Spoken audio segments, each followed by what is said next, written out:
All right then, settle in close. Maybe turn the lights down low. We've gathered some accounts from when people found themselves completely alone after the sun went down. These are stories about unexpected visitors, strange sounds in the dark, and unsettling discoveries that only happened when there was nobody else around. Listen closely, and remember, you might be alone tonight too. Let's begin. It was the dead of winter, sometime in late November, I think. I was cooped up at my place, a small house a little way out from the nearest town, Cedar Creek. I'd taken the day off work, planning to just relax by the old wood-burning stove. The weather forecast had been grim all week, predicting a severe cold snap and a major snowstorm, and it seemed they were right for once.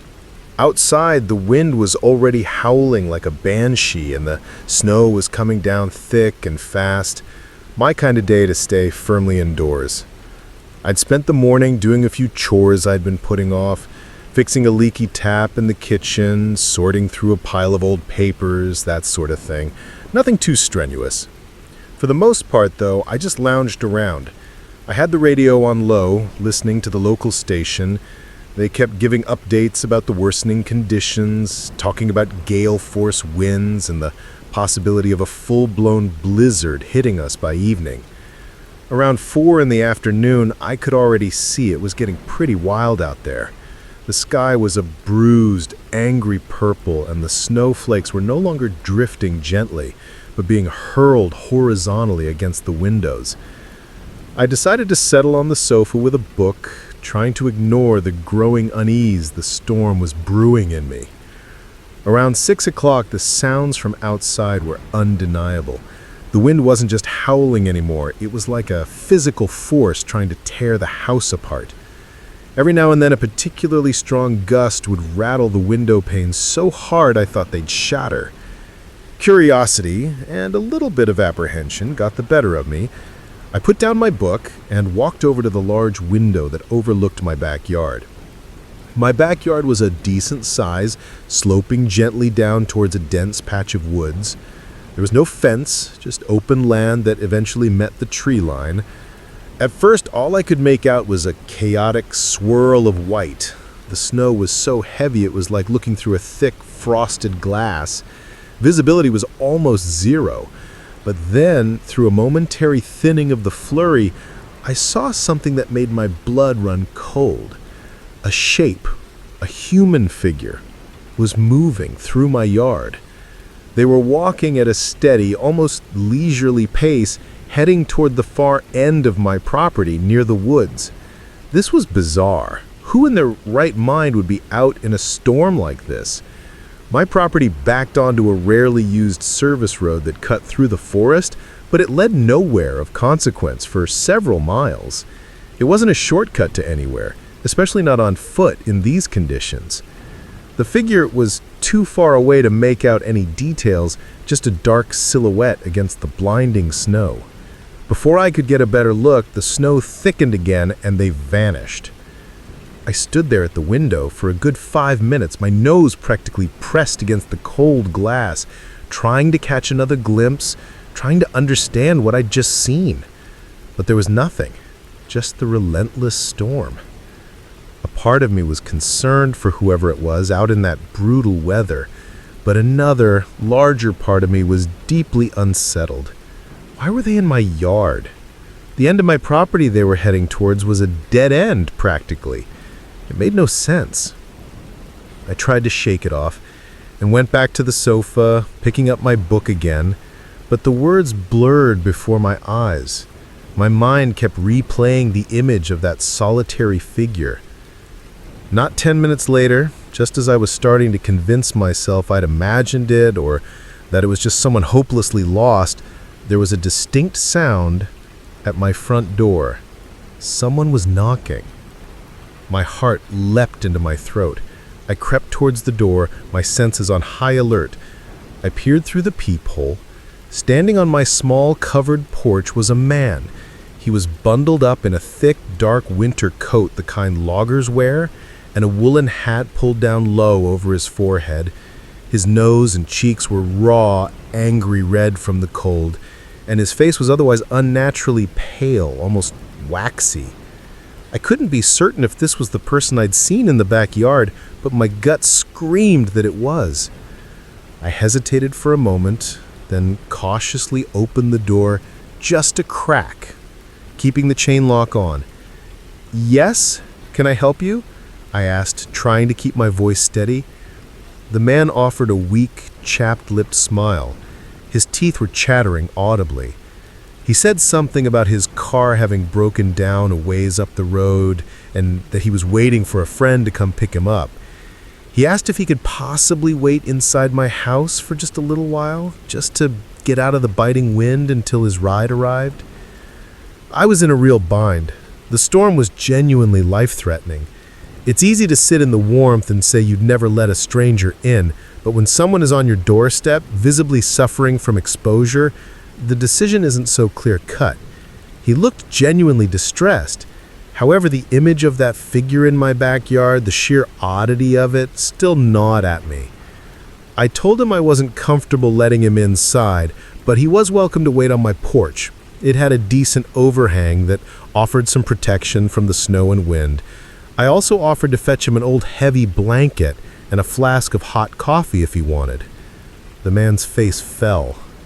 The weak smile vanished, replaced by a flicker of something I couldn't quite read. Disappointment, maybe something else. He just gave a curt nod, then moved to the side of the porch and sat down on the old wooden bench I kept there.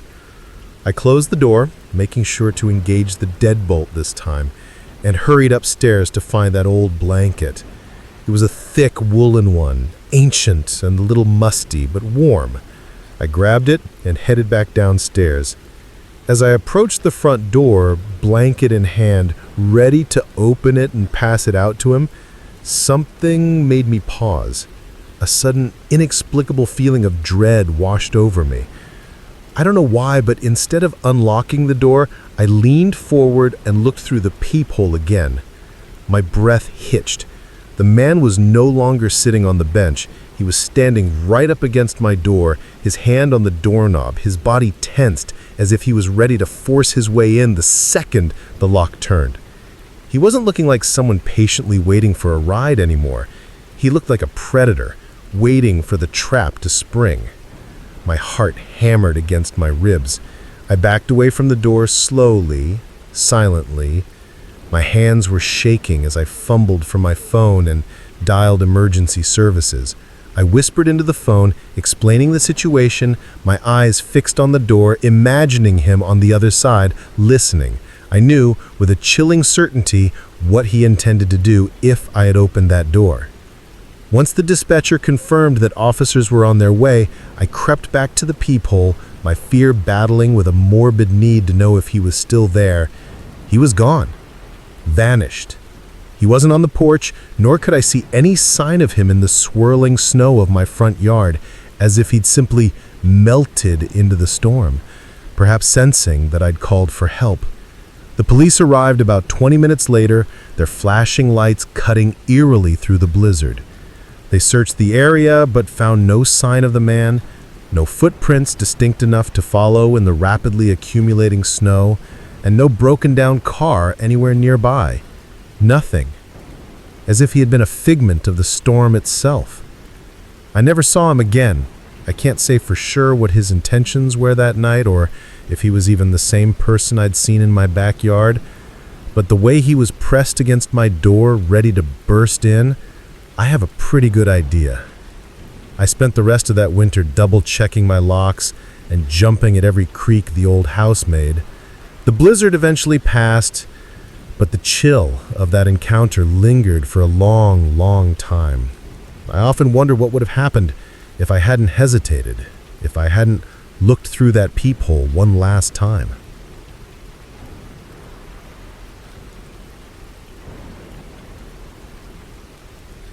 This particular nightmare unfolded last February. I'd managed to get a whole week off from my job at the city library right after the New Year rush. My thinking was that most people would be back to their routines, and I could enjoy some quiet time, maybe do a bit of shopping without the crowds, and generally just decompress in my own apartment. I lived in a relatively small, older building in a quieter part of downtown, only 4 units in total, mine being on the 2nd floor. On this specific day, a Tuesday if I recall correctly, I'd been out for a few hours. The weather was typically grim for February. Gray skies, a light, persistent sleet, and that damp cold that seeps into your bones. I'd visited a couple of bookstores, picked up some groceries, and was heading back to my apartment complex around 6 in the evening. I let myself into the building, trudged up the stairs, and was glad to be back in the warmth of my own place. I made some tea, grabbed the bag of cookies I'd just bought, and settled onto the sofa in my living room. I was flicking through TV channels, half watching some documentary, and generally feeling tired after my day out. I might have even nodded off for a few moments. Then, around 7:30, the intercom system for my apartment let out its distinctive, irritating buzz. Someone was at the main entrance downstairs wanting to be let into the building. I wasn't expecting anyone. No friends, no deliveries. I had no clue who it could be. They buzzed again, more insistently this time. Sighing, I got up and went to the window that overlooked the front entrance of the building. I was careful to lift the blinds just a tiny crack, enough to see out, but hopefully not enough to be seen. Standing at the door below was a man I didn't recognize. It was getting dark, and the sleet was still coming down, but I could make out that he was fairly tall, heavy-set, and probably in his late 30s or early 40s. He wore a dark, hooded jacket, and his face was mostly obscured by shadows in the hood. As I mentioned, there were only 3 other tenants in the building at the time, and I knew them all by sight. This man was definitely not one of them. My immediate thought was, if he lived here, he'd have his own key. If he was visiting someone else, they'd be the ones buzzing him in, not me. Something about this situation felt off. I walked over to the intercom unit on the wall and pressed the mute button.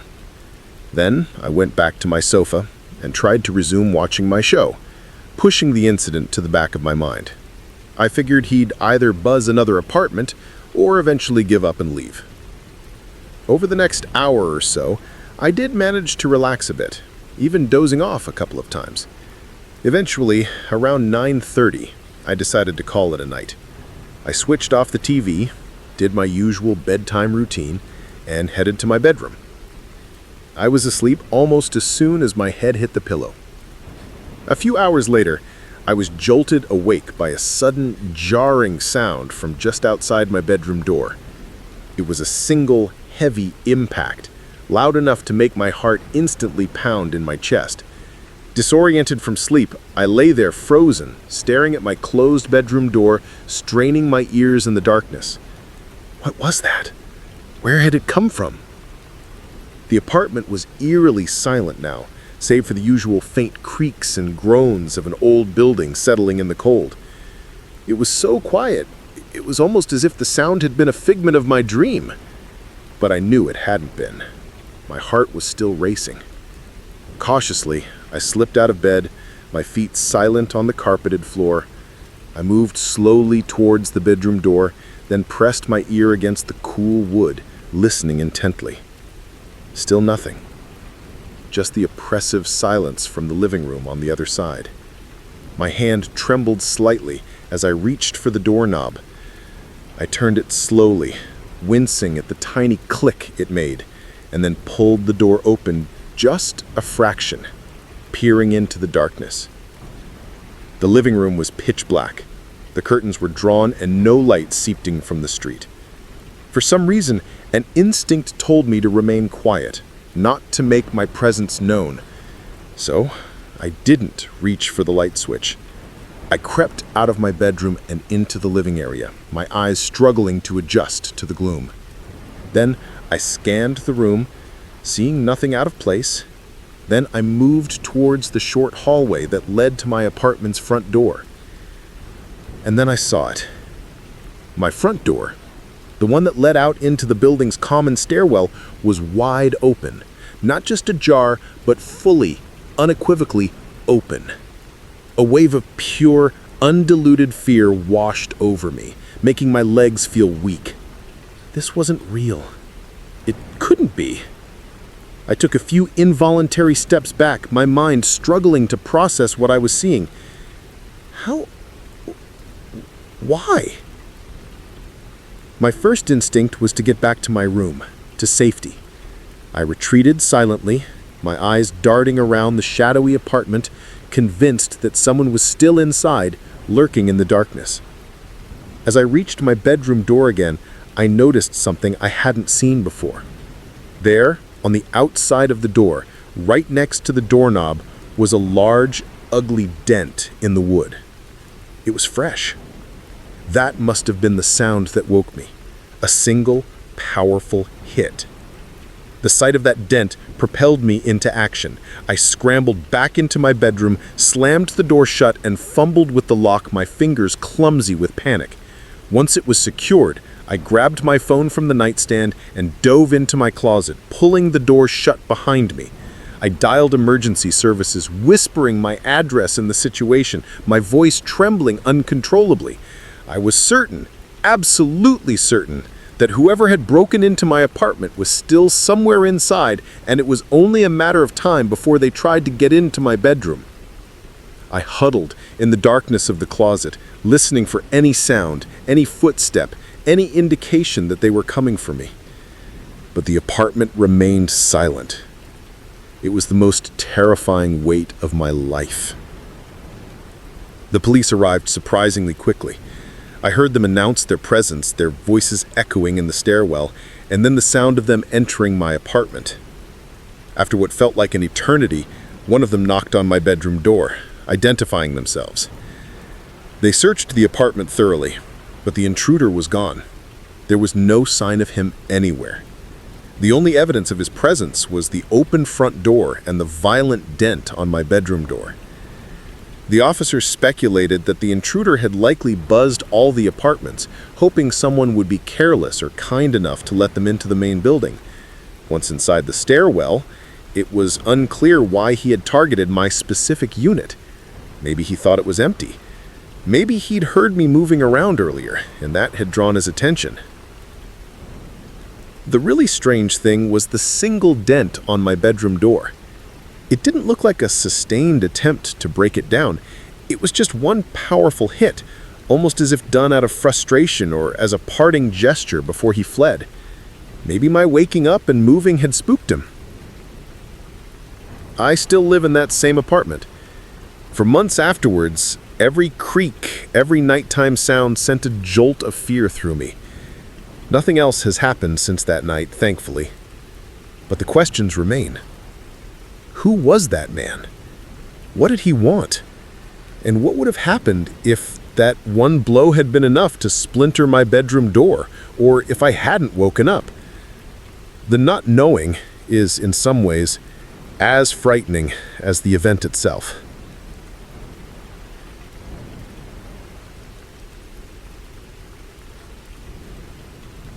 Last year, around the Christmas holidays, I was making the long journey to visit my parents. They live in a rural part of Montana, a good 17-hour drive from where I was based in Oregon. Usually, I'd try to power through the drive in one go, fueled by caffeine and sheer stubbornness. But this particular year, an early, heavy snowfall had blanketed the entire region, making the roads treacherous and slowing down traffic considerably. I knew this trip was going to take much longer, so I'd mentally prepared myself to find a motel somewhere along the route for an overnight stop. I didn't bother booking anything in advance. My plan was just to drive as far as I felt comfortable and then pull into the first decent-looking place I found when I started to get too tired. When I set off from my apartment, the snow was just a light dusting, but the further east I drove, deeper into the mountain passes, the heavier the snowfall became. The roads were still technically clear, thanks to the snowplows, but everyone was driving at a snail's pace, exercising extreme caution. What should have been an 8-hour stint to get me roughly halfway turned into a grueling 12-hour crawl. By the time 10 o'clock at night rolled around, I was nowhere near the halfway point I'd optimistically aimed for. Frustration was setting in.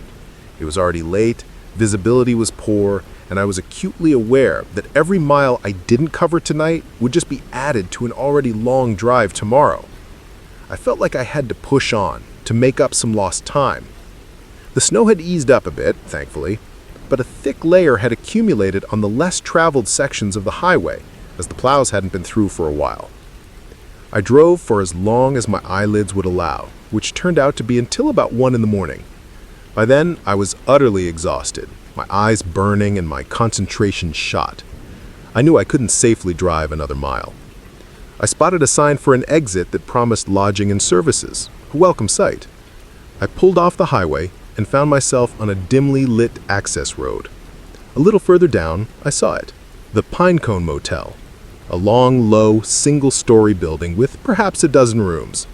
It was exactly what you'd expect from a remote roadside motel, not exactly the Ritz.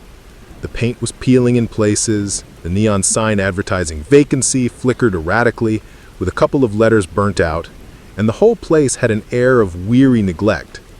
Still, at that point, all I cared about was a bed. I parked my car in a mostly empty spot near what looked like the main office area and trudged through the snow to the entrance. Inside, the reception area was tiny, just a small counter, a couple of plastic chairs, and a smell of stale coffee and disinfectant. Propped up on the counter was a handwritten sign, "Be back in 20 minutes, gone for coffee." It had a crude drawing of a steaming mug next to it. Just my luck, to arrive precisely when the night clerk decided to take a break.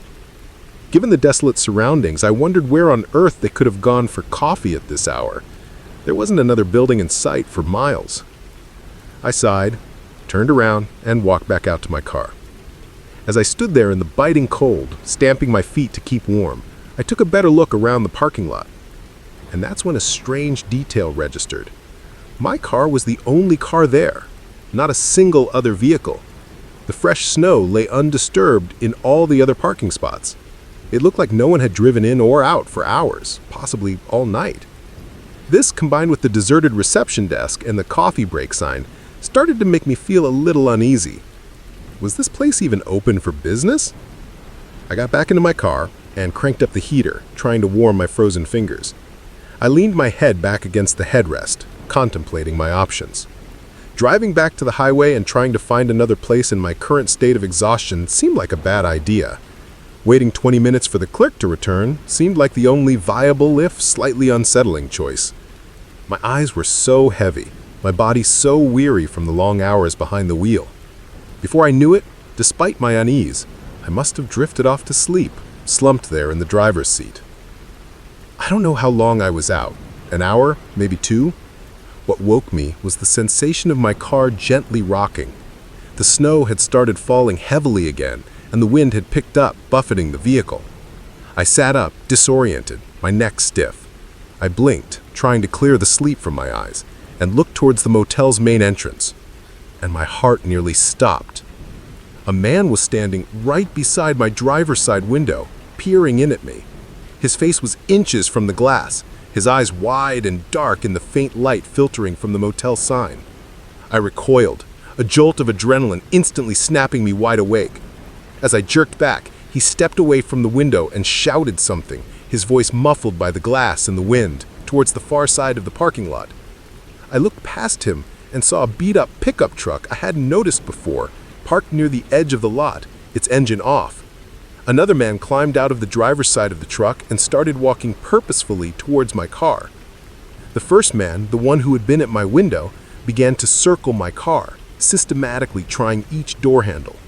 One by one, I heard the clicks as he found them locked. Panic seized me. I fumbled for the ignition, my hands shaking, and turned the key. The engine coughed, then roared into life. I slammed the gear stick into reverse, my eyes darting between the two men. My tires spun uselessly in the deep snow for a precious second before catching. The men were moving faster now. The one from the truck was yelling at the other, gesturing towards the back of my car. "Get the window! Get the back window!" I heard him shout, the words carried on the wind. I wrenched the steering wheel, trying to maneuver out of the parking spot, but the snow was making it incredibly difficult. I was lurching back and forth, gaining only inches at a time. Then a sickening sound from behind me. The rear window of my car exploded inwards, sending a shower of tempered glass fragments over the back seat. One of the men was reaching in, his arm flailing, trying to get to the interior door lock. I was desperate. I floored the accelerator, then slammed on the brakes, then floored it again, rocking the car violently. The man at the back window had managed to get half his body inside and was fumbling with the rear door handle. Just as he pulled it open, my tires finally found some purchase on a patch of less deep snow. The car shot backwards, then spun around as I cranked the wheel hard. The man who had been halfway inside tumbled out onto the snow-covered asphalt. The other man scrambled back towards his pickup truck, clearly intending to follow me. I didn't wait to see what he'd do.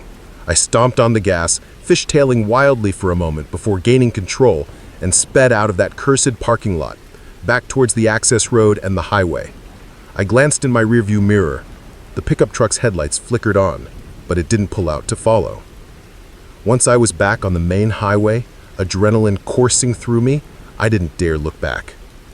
I drove for another hour, despite my exhaustion, until I reached a larger town with a well-lit, reputable-looking chain hotel. I checked in, my hands still trembling, and locked myself in my room. Looking back, I know I was foolish to fall asleep in that isolated parking lot. But the coffee break sign, the empty lot, it all felt like a deliberate setup. Those men were clearly prepared. It seemed like they knew that desolate motel was a perfect spot to find vulnerable, tired travelers. What exactly they had planned for me, I can only imagine. Robbery, carjacking, something worse.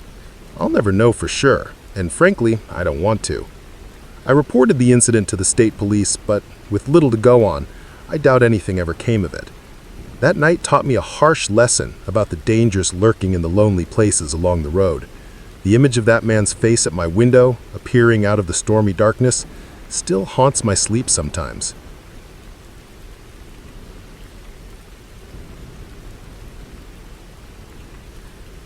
Back in my early 20s, I worked the overnight shift as a lead at a local grocery store chain called Miller's Market. It wasn't one of those massive 24-hour superstores.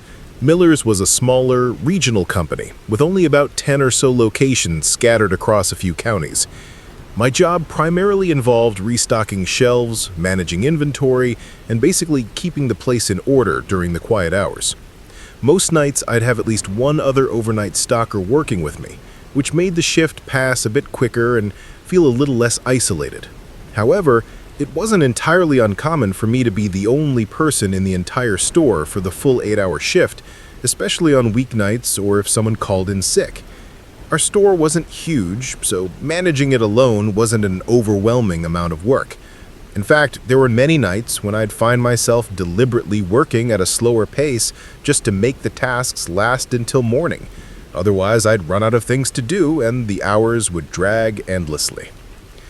This particular night was one of those solo shifts. It was a Tuesday, I believe, sometime in late autumn. The air outside was crisp and cold, and the streets were deserted. I'd clocked in around 10 p.m., gone through the usual handover notes, and started my routine.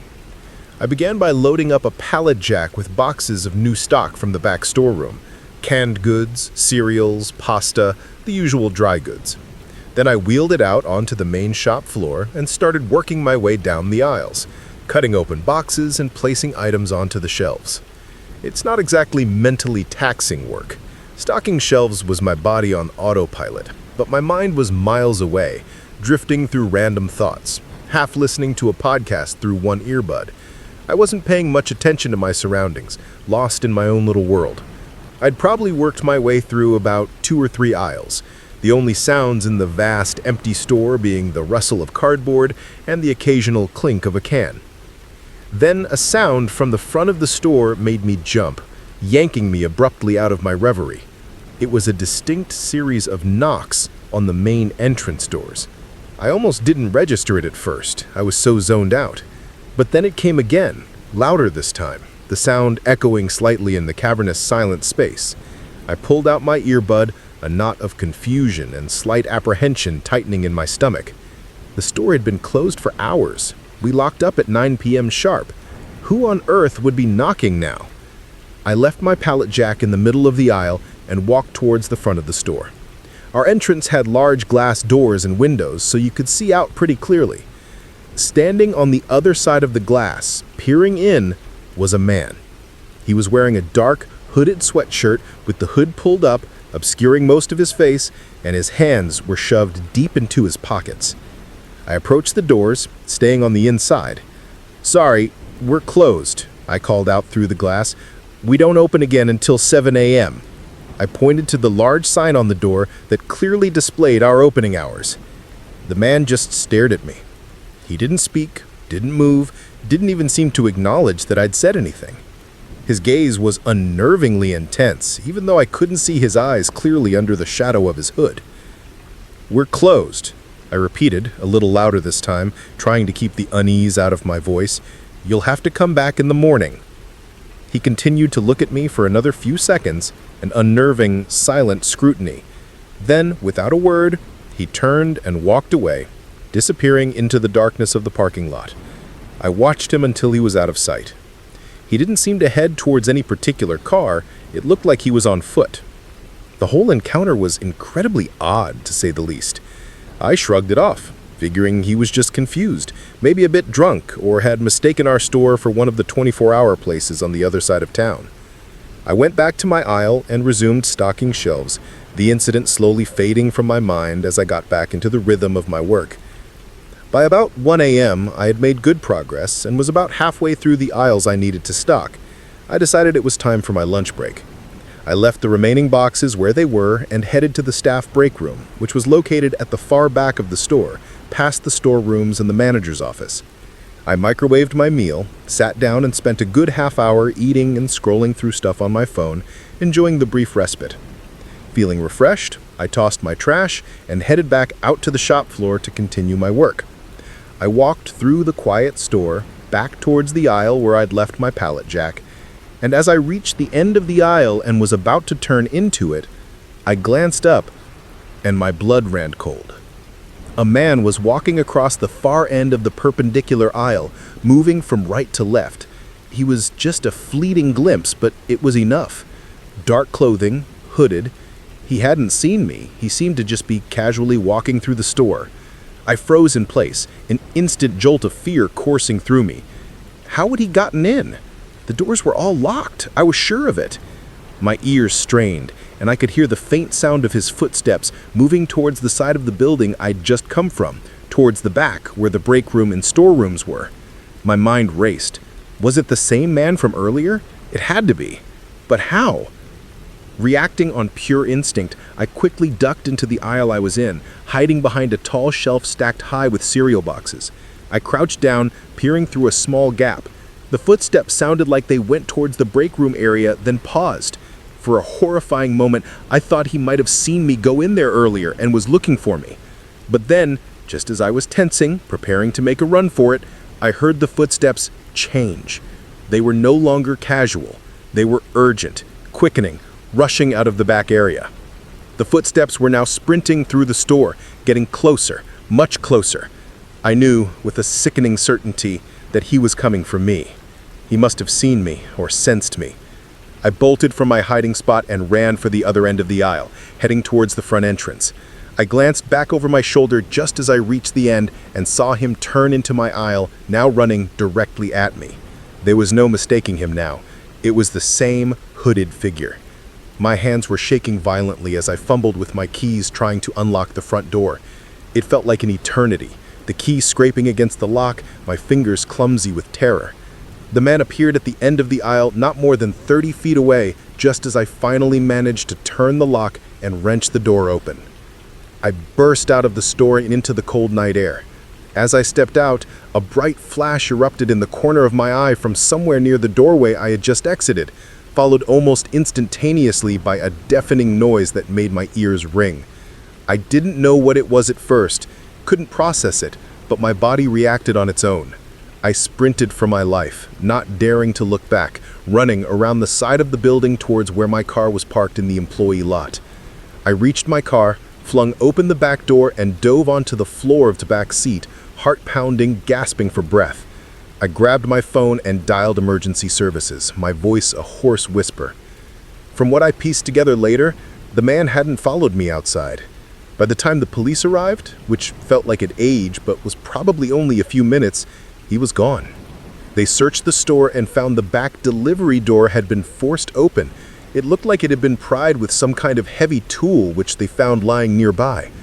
The most terrifying discovery, however, was the small, neat hole in the glass panel right next to the front door handle, the one I just struggled with, and embedded in the wall just inside the store, directly in line with where I would have been standing a second later, was a bullet. He had fired a gun at me. Why he broke in, why he was so aggressive, why he targeted me like that, it's all still a mystery. The police theorized it might have been someone experiencing a psychotic episode, or perhaps a desperate addict looking for something to steal who hadn't expected to find anyone in the store and panicked. They suggested he might not have been targeting me specifically, other than the fact that I was the only one there, an unexpected obstacle. I quit that job not long after. For years following that incident, every unexpected noise, every shadow, put me on edge, especially at night.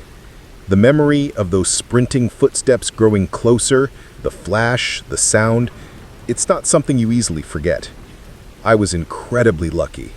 A second later, and that bullet would have found me.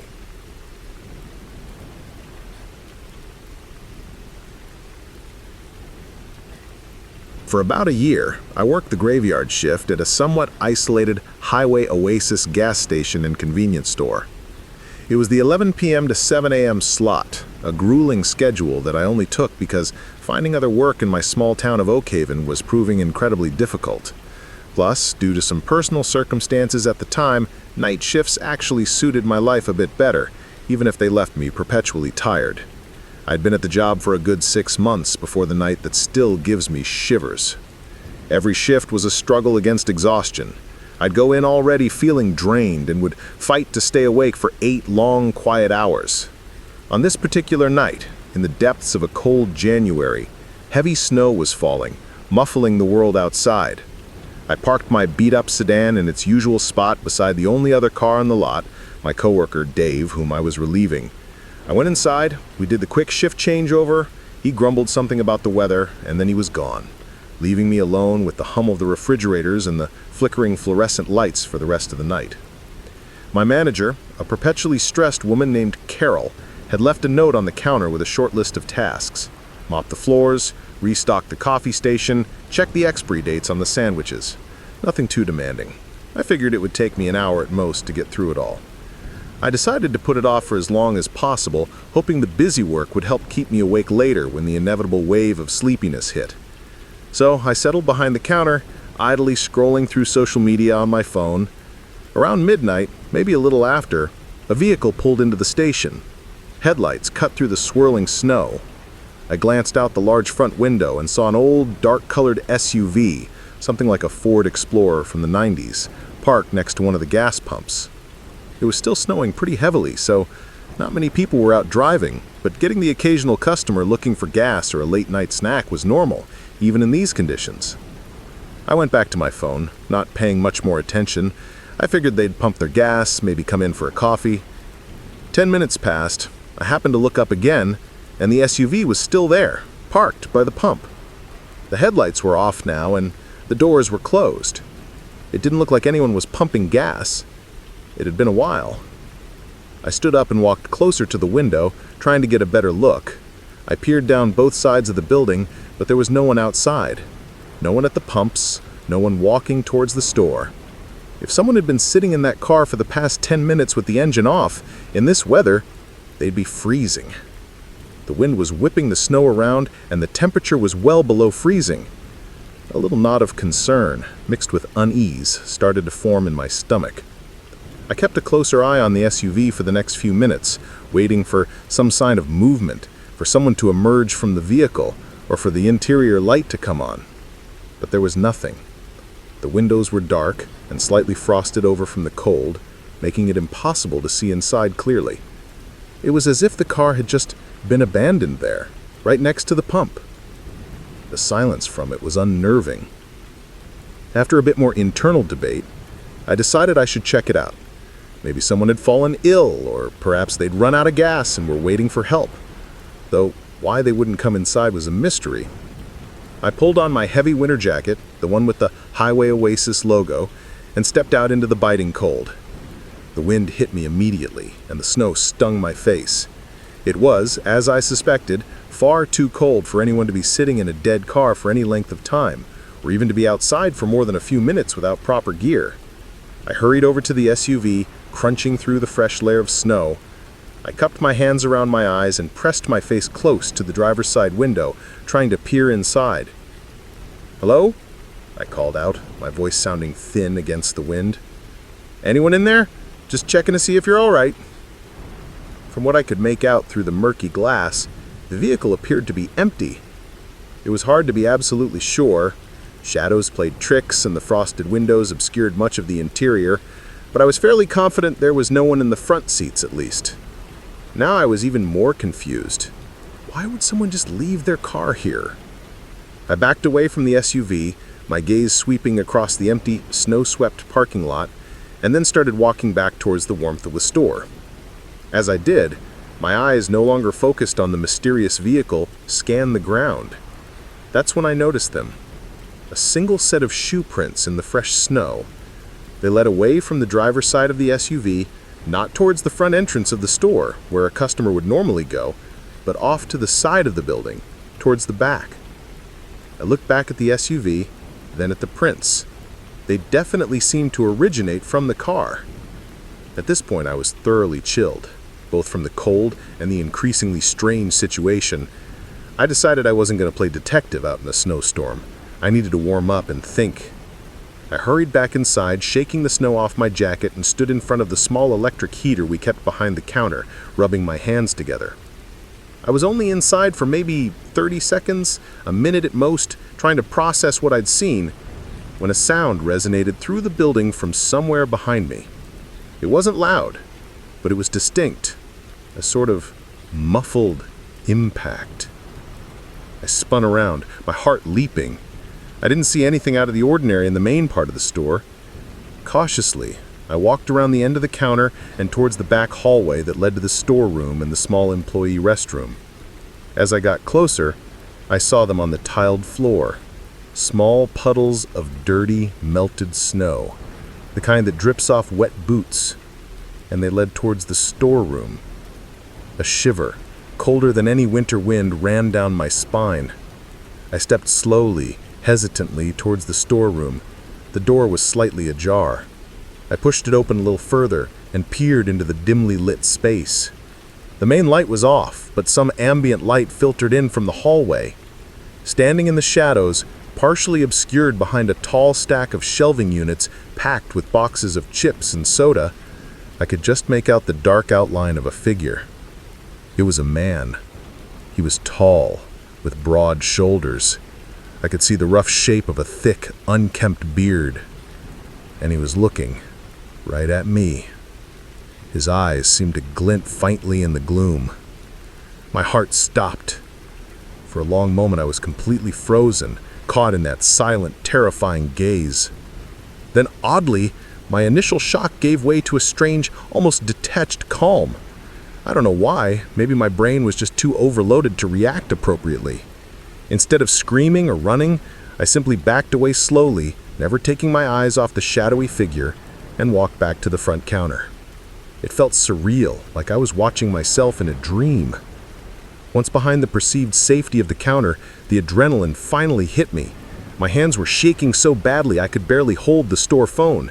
I quietly, almost silently dialed the police, whispering for help, explaining that there was an intruder in the storeroom. Then came the most unnerving 10 minutes of my entire life, waiting for the police to arrive. During that time, I didn't hear a single sound from the back of the store. No movement, no footsteps. The silence was, in its own way, more terrifying than if he had come out to confront me. He just remained back there, a silent, menacing presence. When two police cruisers finally pulled into the lot, their flashing lights painting the snowy scene in strobes of red and blue, I felt a wave of relief so profound it almost made my knees buckle. I quickly and quietly told the officers where he was. They drew their sidearms and proceeded cautiously to the back, while I stayed by the front door, my eyes glued to the hallway. I was shocked when they emerged a few minutes later, alone. The man was gone. They found watery shoe prints, similar to the ones I'd seen in the hallway, leading to the back emergency exit. The door was slightly ajar. Outside, a fresh set of tracks in the snow led away from the gas station, straight into the completely dark, empty field that bordered our property. That field stretched on for miles, a vast expanse of white under the stormy sky. Obviously, searching that huge snow-covered field at night was impossible. They did conduct a more thorough search in the following days when the weather cleared, but they never found any trace of him. It was bitterly cold and windy that night. I was almost certain they'd find a body out there eventually, someone who succumbed to exposure. But they never did. The abandoned SUV was impounded. The police hoped it would provide some leads, but in another bizarre twist, they discovered it had no registered owner, no history they could trace. It was a ghost car. So we were left with nothing but the events of that night. Who the man was, what he was doing in my storeroom, why he abandoned the SUV, and where he vanished to in that snowstorm. It all remains an unsolved, deeply unsettling puzzle. He had ample opportunity to confront me, to harm me, or to rob the store, but he did none of those things. He just watched. And then he disappeared. The thought of him appearing so silently and then melting away just as silently into the storm still makes my skin crawl.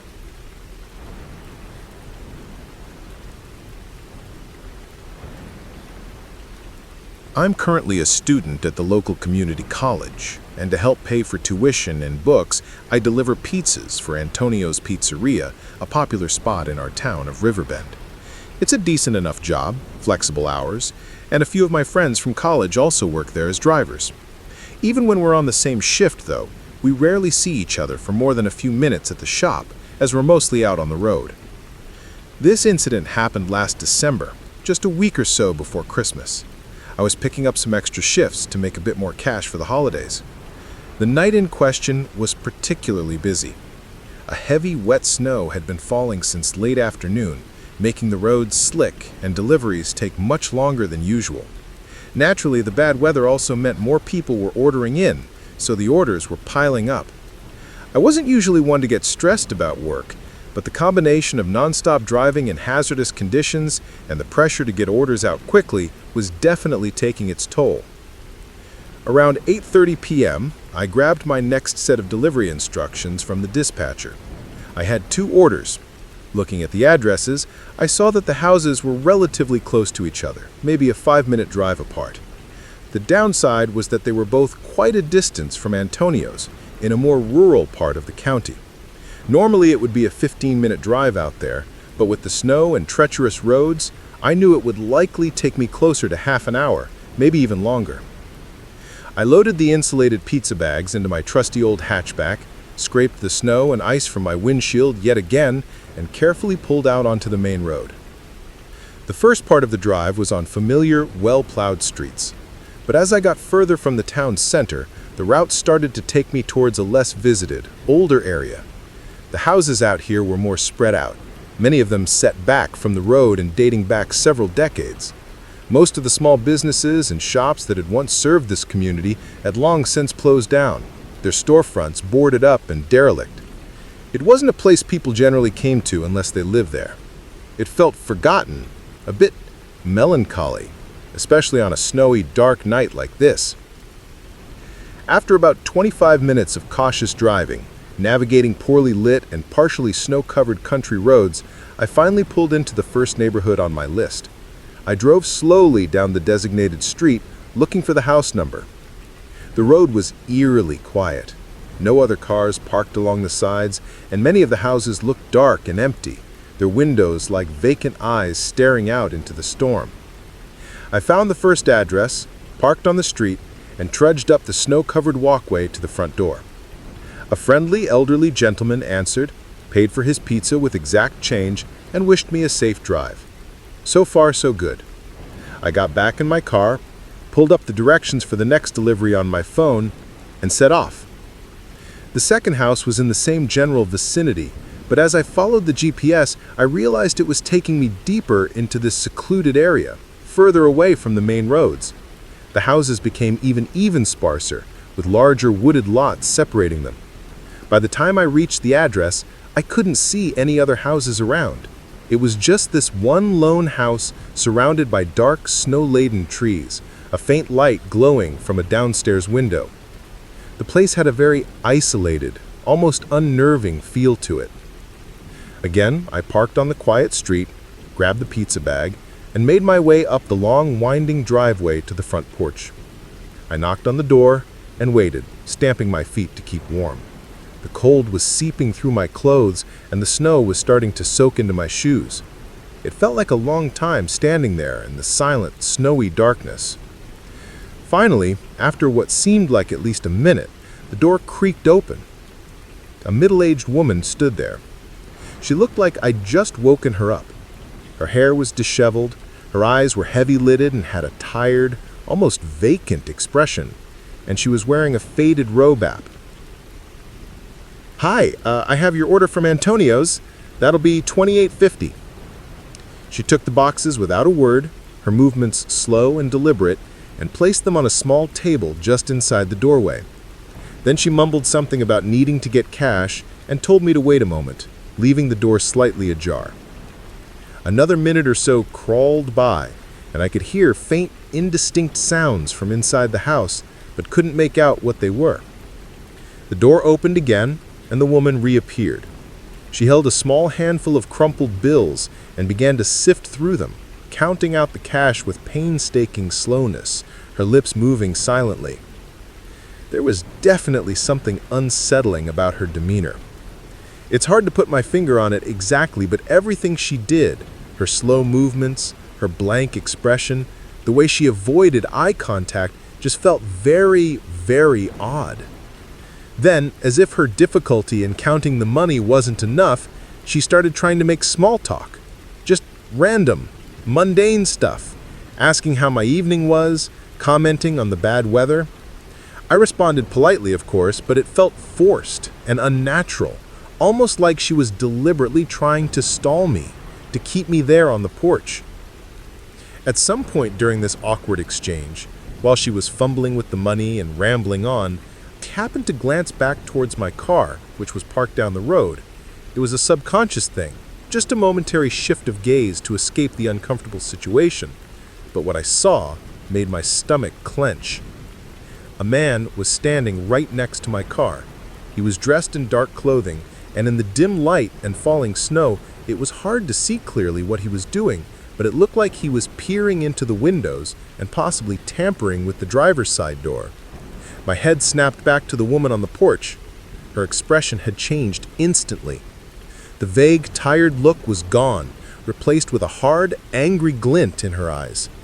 It all clicked into place in that horrifying instant, but it was too late. She reached out with surprising speed and grabbed my arm, her grip like iron. At the same time, she started yelling a sharp, piercing sound towards the man by my car. He turned from the car and started sprinting up the driveway towards us, his heavy boots crunching in the snow. The woman was trying to pull me into the house, her nails digging into my arm. Adrenaline surged through me. I reacted without thinking. I wrenched my arm free from her grasp, pushing her hard enough that she stumbled back a step. Then, pure survival instinct took over. I turned and bolted, not towards the driveway where the man was rapidly approaching, but straight off the porch into the dark, snow-filled woods that bordered the property. I could hear the man's heavy footsteps and ragged breathing right behind me as I crashed through the undergrowth, branches whipping at my face. The snow was deep in places, making it hard to run, but terror lent me speed. I just kept running deeper and deeper into the trees, until finally, the sounds of pursuit began to fade behind me. After what felt like an eternity, but was probably only a couple of minutes of frantic sprinting, I risked stopping to catch my breath, my lungs burning, my heart hammering against my ribs. Luckily, the moon was fairly bright, its light reflecting on the snow, so I could see well enough to navigate through the trees. I made my way, much more cautiously now, in what I hoped was the direction of one of the streets in the neighborhood. Eventually, I emerged from the woods onto a different, equally deserted road. My phone, thankfully, still had some battery. I managed to get a weak signal and called emergency services, explaining what had happened. After about 10 minutes of shivering in the cold, a police car arrived. I later learned that another patrol car had gone to the house. They found the man outside, still attempting to break into my car. The woman was inside, feigning ignorance. To cut a long story short, their motive, as far as the police could determine, was robbery. They were apparently out of money and had resorted to this desperate plan. The woman's role was to distract the delivery driver at the door, keeping them occupied with a convoluted payment or small talk, while the man broke into the driver's car to steal any cash, valuables, or even the vehicle itself. My happening to see him by the car had obviously thrown a wrench in their plans, leading to their aggressive attempt to pull me inside. What they intended then, I dread to think. Maybe just to silence me or hold me until they could make their escape. I'm just incredibly thankful I managed to get away unharmed. And I'm also grimly thankful that I was perhaps the first person they tried this particular scheme on. They were arrested, and hopefully they never got the chance to do that, or worse, to anyone else. That delivery was my last for a long while. The image of that woman's face changing and the man sprinting towards me took a long time to fade.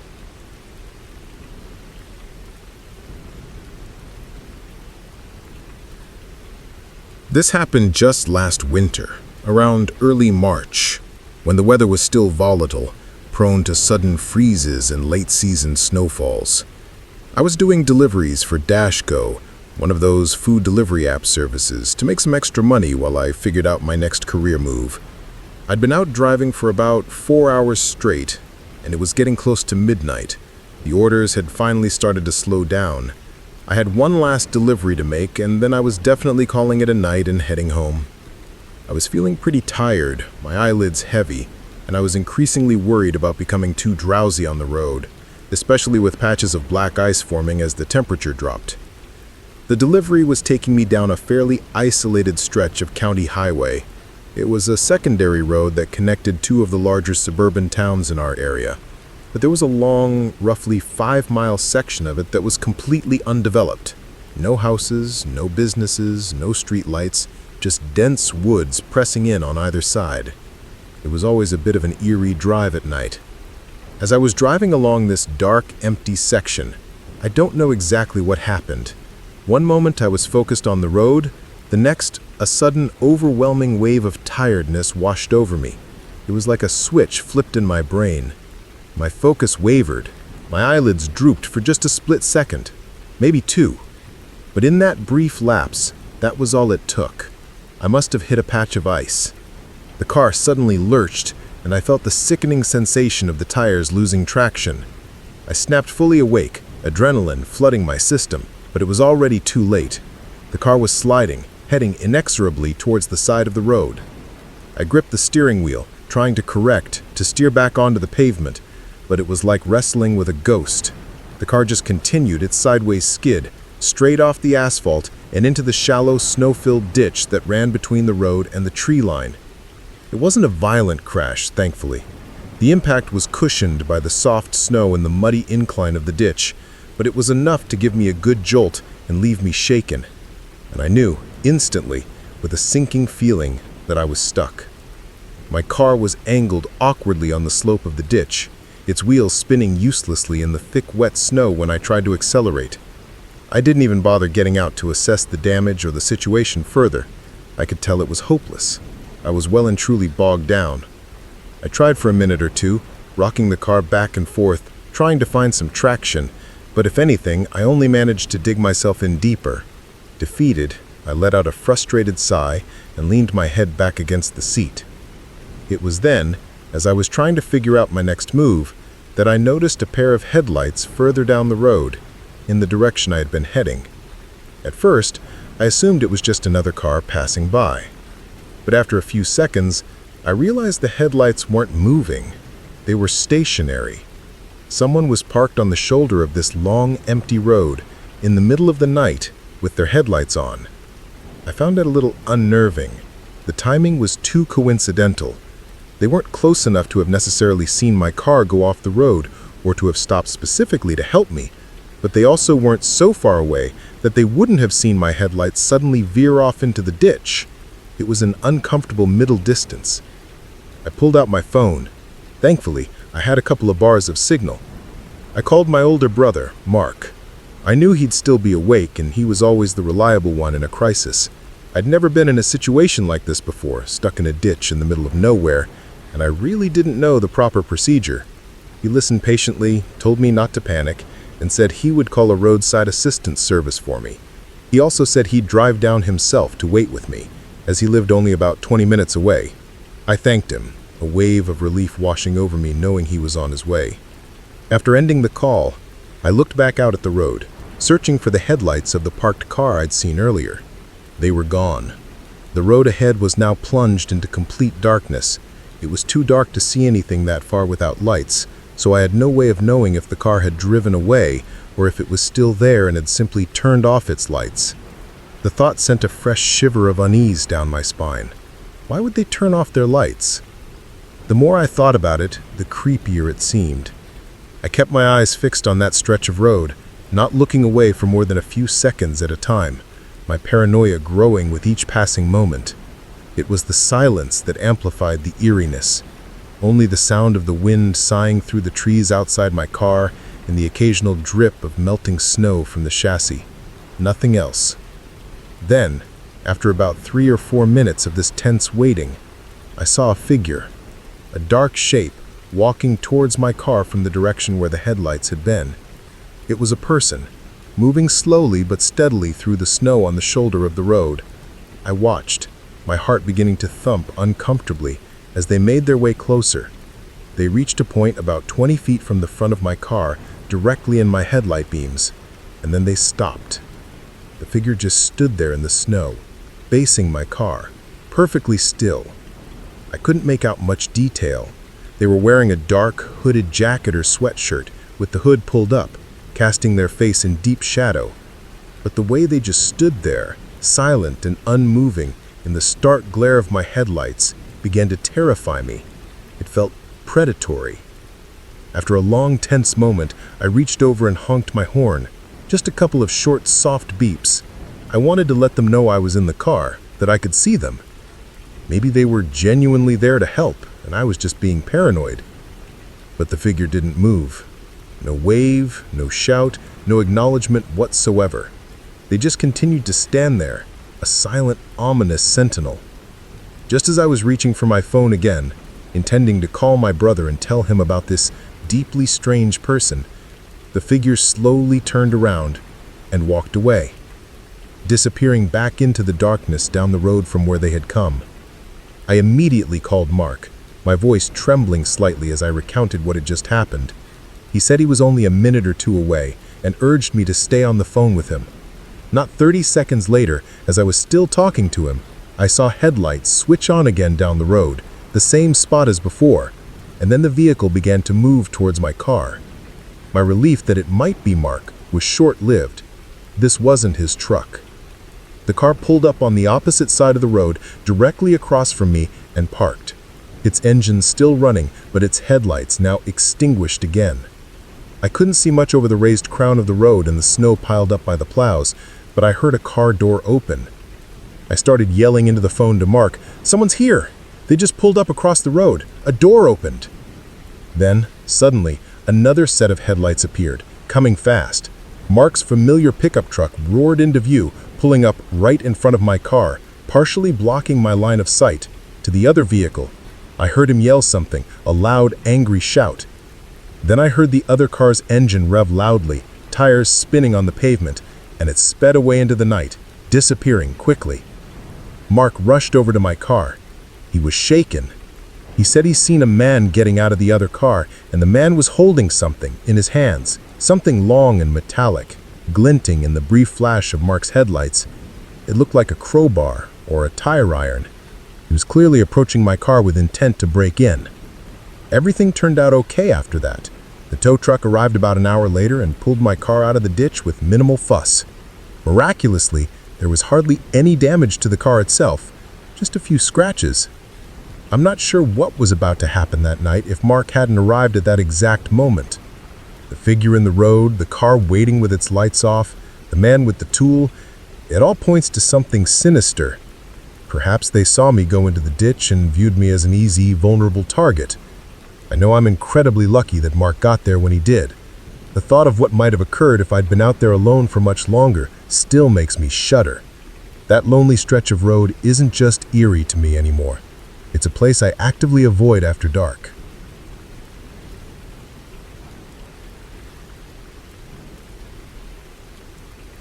For the past couple of years, I've been working as a parts manager and sort of night watchman at Henderson Auto and Repair, a locally owned car repair shop in my town of Oak Haven. It's a pretty old school place, been around for ages. The shop itself operates out of a sprawling, somewhat dilapidated warehouse building. Outside, surrounding the warehouse, is what we affectionately call the scrapyard. It's not a junkyard in the traditional sense. Mostly, it's just a large, fenced-in lot where we keep cars waiting for repairs, vehicles that are being salvaged for parts, and a general assortment of automotive bits and pieces. Old engines, transmissions, stacks of tires, that sort of thing. My primary job for the past 2 years has been to manage the inventory of parts, ordering new stock, logging what comes in and what goes out, and keeping track of everything. The best time to do this detailed inventory work without mechanics constantly needing things or customers coming in is during the quiet overnight hours. So my shift typically runs from about 8 p.m. to 4 a.m. I guess by default, this also means I double as an unofficial security guard. It wasn't an explicit part of my job description, but the owner, Mr. Henderson, appreciated having someone on site at night. It wasn't uncommon for us to have issues with mischievous teenagers hopping the fence to mess around, or even more brazen thieves trying to steal catalytic converters or valuable components from the cars in the scrapyard. This particular incident happened on a Tuesday night, late last autumn. The weather was miserable. A cold, driving rain had been falling since dusk, turning the scrapyard into a muddy quagmire. I got into work around my usual time, chatted with Mr. Henderson for a bit as he was locking up and heading home, and then it was just me, alone in the echoing emptiness of the warehouse. The sound of the rain hammering on the corrugated metal roof was actually quite loud, but in a rhythmic, almost calming way. I settled in at my desk in the small, cluttered office area just off the main workshop floor and began my usual routine. I went through the work orders the mechanics had left from the day, checking what parts they'd used and what needed to be reordered. It was all pretty standard stuff. However, there were 2 vehicles that required very specific, somewhat obscure parts. For one of them, a dark blue sedan, the mechanic had forgotten to write down the precise year model on the order form. Sometimes, for certain components, the exact year is crucial, as manufacturers can make small but significant changes from one year to the next. I sighed. I knew what this meant. I'd have to go out and find the car to check the VIN or registration for the correct year. I got up from my desk and walked through the vast, dimly lit warehouse, scanning the rows of vehicles up on hoists or parked in various states of disassembly, looking for this particular blue sedan. I reached the far end of the main workshop area, but it wasn't there. That meant it had to be out in the scrapyard. Of course, on the one night it was absolutely pouring. I went back to my desk, figured I'd finish up a few other tasks first and maybe the rain would let up. I made myself a cup of instant coffee, procrastinated for about 20 minutes, but the rain showed no signs of stopping. If anything, it seemed to be coming down even harder. Resigned, I grabbed my heavy-duty raincoat from the hook by the door, found my most powerful flashlight, and headed to the large roll-up door at the back of the warehouse that led out into the scrapyard. I heaved the heavy door open just enough to slip out. The rain immediately plastered my hair to my forehead. Peering through the downpour, I could just make out the shape of the blue sedan I was looking for, parked between a couple of wrecked pickup trucks way over on the far side of the yard. I stepped out into the deluge, the mud squelching under my boots, and started making my way over, my flashlight beam cutting a swath through the darkness and the sheets of rain. I was about halfway across the scrapyard, navigating between hulks of metal and stacks of tires, when a sudden movement at the periphery of my flashlight beam made me stop dead in my tracks.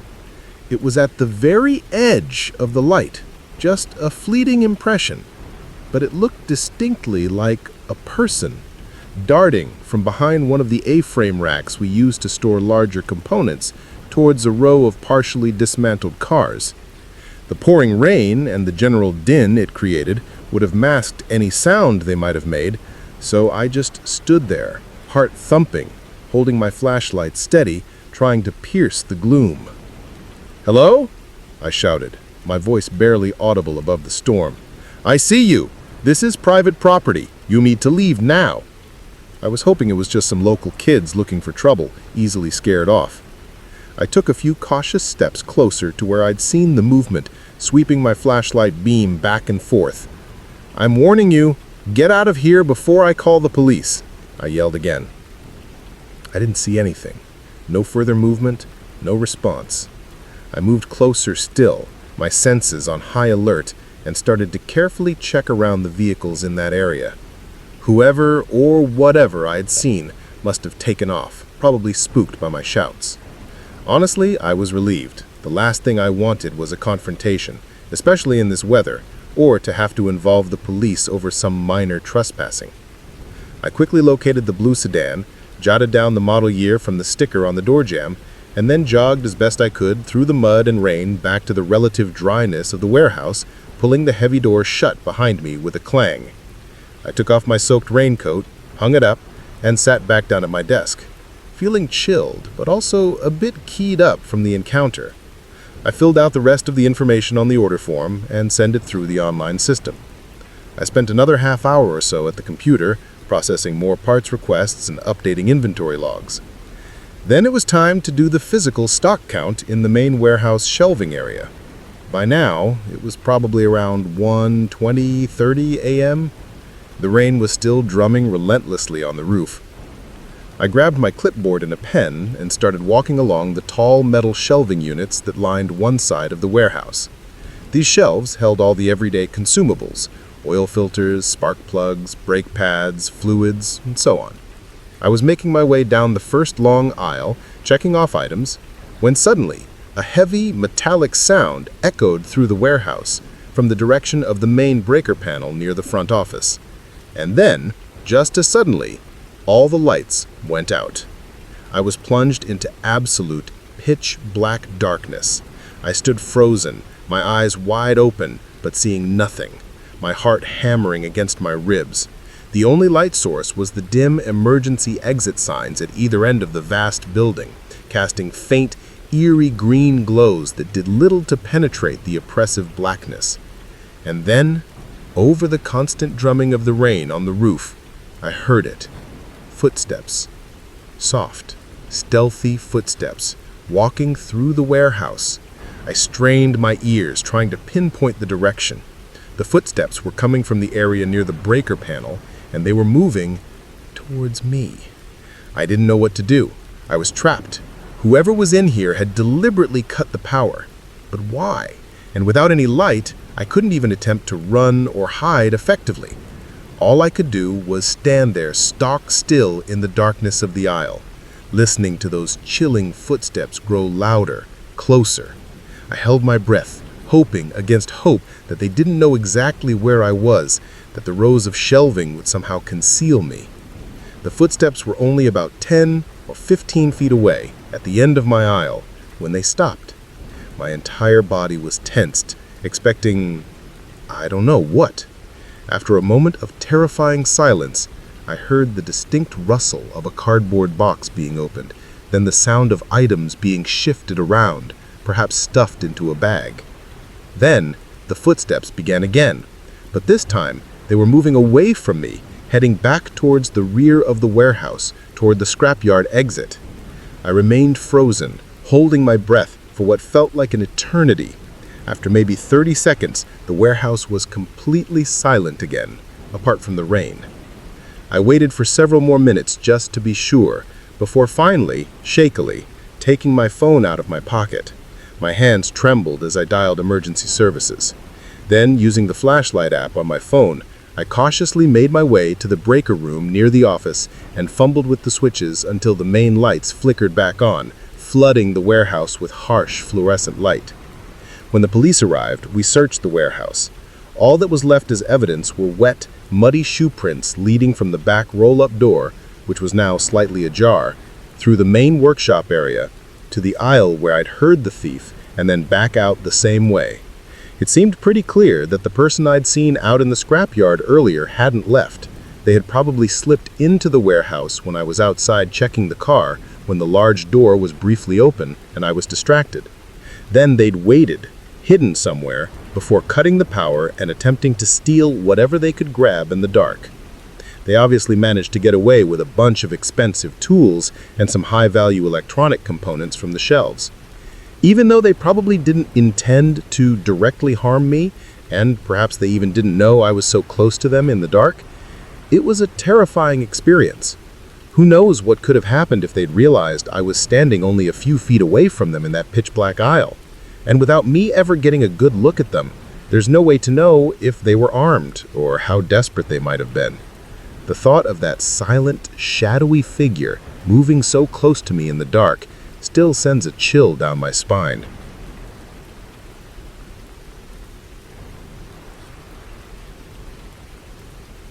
This unsettling event took place last year, around the beginning of April. Spring had technically arrived, but we were going through an unusually wet and stormy month in my region of the Pacific Northwest. It felt like pretty much every other day there was some kind of downpour, ranging from light, persistent drizzling to full-blown thunderstorms. I do food deliveries for a popular downtown restaurant called the Cedar Grill, so constantly having to run through the rain to pick up and drop off orders wasn't exactly my favorite part of the job, but it paid the bills. This particular evening started out like any other. I clocked in for my shift at 6 p.m., made a couple of routine deliveries around the city center, and then around 8 p.m., I got an order to deliver to an address that was quite a bit further out. It was about a 10-mile drive from the restaurant, taking me into a more rural, woodsy part of the county.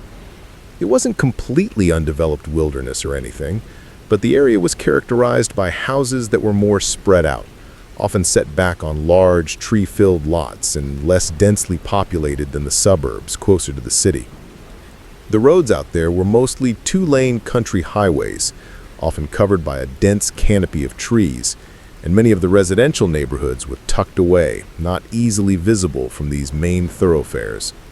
I set off, the rain coming down in a steady, drumming rhythm on my windshield, wipers working overtime. As I got further out of the city, the traffic thinned considerably. For much of the drive on this particular stretch of winding, tree-lined road, there was only one other car behind me, keeping a respectful distance. It wasn't in a weird or tailgating way. It was just that the road was otherwise empty. I was maybe 2 or 3 miles into this more isolated section when, completely out of nowhere, a blinding beam of headlights erupted in front of me. A car, which must have had its lights off until that very second, suddenly appeared in the middle of the road, directly in my path, and was swerving erratically before lurching to a sideways stop, completely blocking both lanes. I slammed on my brakes, my tires screeching on the wet pavement, my heart leaping into my throat. My car came to a jarring halt just feet from the other vehicle. The guy behind me reacted quickly too, his brakes protesting loudly as he stopped so close to my rear bumper that I was genuinely surprised we didn't collide. After the initial heart-stopping shock, I stared at the car in front of me. It was an old, beat-up-looking sedan, maybe a dark green or blue, though it was hard to tell in the rain and darkness. They still had their high beams on, making it impossible to see who was inside or how many occupants there were. It was utterly blinding. My first thought was that whoever was driving must have fallen asleep at the wheel, or perhaps lost control on the wet road. But the way they seemed to have intentionally kept their headlights off until the last possible second, and then swerved so deliberately to block the entire road, felt deeply unsettling and not accidental at all. I hadn't seen where they came from. It was too dark and happened too fast. I wasn't sure if they'd been driving down the road towards me with no lights, or if they had pulled out suddenly from one of the concealed driveways or from the dense woods that lined the road. The car behind me, the one that had been following me for a while, started laying on its horn, a long, angry series of blasts. Clearly as frustrated and confused by the situation as I was. I probably should have been more immediately suspicious, more alarmed. But in those first few seconds, when something so crazy and unexpected happens, it's hard for your brain to think straight. You're just trying to process the immediate danger. Either way, I was trapped. The car behind me was too close for me to even think about reversing, and the sedan in front was completely blocking any way forward. I couldn't go anywhere unless one of them moved. After a minute or so of the guy behind me relentlessly honking his horn, he stopped. Then I saw his car door open. I watched in my rearview mirror as a large, burly-looking man got out of his car. He looked absolutely furious. He slammed his door shut and began striding purposefully through the rain, past my car, and up towards the sedan blocking the road. He stood at their driver's side window, visibly yelling and gesturing angrily at whoever was inside. With my windows up and the sound of the rain, I could only faintly hear the muffled tones of his shouting, and I couldn't hear anything at all from the person or people inside, if they were even responding. I saw the man outside bang on the window a few times with his fist as he continued to yell. Then suddenly, he stopped yelling. He went quiet. He took a slow step back from the window, then another. His whole demeanor changed. The anger seemed to drain away, replaced by a look of nervousness, fear.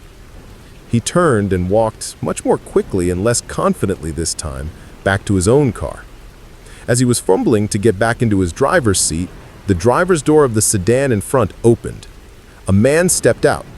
He was wearing a thick, dark hoodie with the hood pulled up low, obscuring most of his face even in the glare of his own headlights. He moved with a strange, deliberate confidence. Now I was getting seriously freaked out. I still had no way of leaving, no escape route, other than abandoning my car and running into the dark, rain-soaked woods, which seemed like a terrifyingly bad idea. So I just sat there, frozen, watching as the hooded man quickly made his way from his car towards the car behind me, where the burly-looking man was now scrambling to get back inside. Just as the hooded man reached the driver's door of the car behind me, that car suddenly lurched into motion. The driver floored it in reverse. Their tires screamed in protest as they slid and skidded on the wet pavement, losing control for a moment. The car veered wildly off the road, careening backwards. It narrowly missed a couple of trees before eventually slamming, with a sickening crunch of metal, into a larger tree further back in the woods. The hooded man, who was still standing on the road, turned slowly and looked directly at my car. Through the rain-streaked windshield, I could feel his gaze, even though I couldn't see his eyes. It was like he was making eye contact with me in my side mirror. Horrified, my instincts finally kicked in. I slammed my car into reverse, cranked the wheel hard, and pressed down on the gas, backing out past him, tires spinning. I executed a rapid three-point turn, more like a five-point skid, on the narrow road, and then sped off in the direction I'd come from, not daring to look back. As soon as I had a signal, I called the police, my voice shaking as I tried to explain the bizarre and terrifying sequence of events. An officer was dispatched to the scene. I learned later that when they arrived, about 20 or 15 minutes after I'd fled, all they found was the car that had crashed into the woods, wedged up against the tree. The other car, the sedan that had blocked the road, was gone, and neither of the men, the hooded figure nor the driver of the crashed car, was anywhere to be found.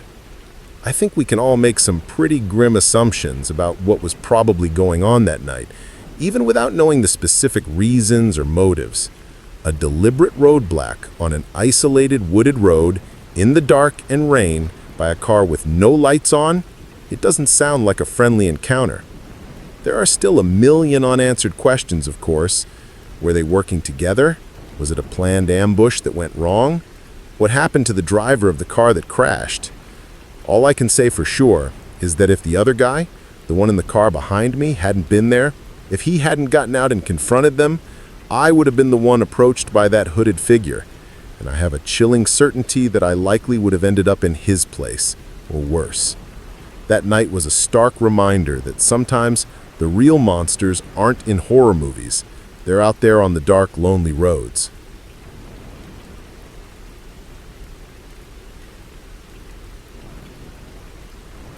This all happened just a few months ago, shortly after I moved into a new place.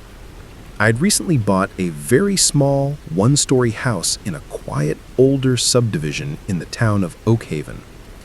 The main reason for the move was to be closer to my job. I used to have an almost hour-long commute each way, so finding this little house, just a 10-minute drive from my office, was a real game changer for me. The only thing was, I'd never really spent any time in this particular area of Oak Haven outside of my workplace, so it genuinely felt like moving to a completely new town. I didn't know anyone in the neighborhood. On this particular evening, a Wednesday, I think, I got off work around my usual time, 6 o'clock, and drove straight home. I had to be back at work early the next day, so I wasn't planning on doing much, probably just heat up some leftovers, watch a bit of TV, and then get to bed at a reasonable hour. I pulled into my driveway, parked in the attached single-car garage, and went inside. I took some leftover lasagna out of the fridge and put it in the oven to warm up. While it was heating, I heard the chime of my doorbell. It actually made me jump a little.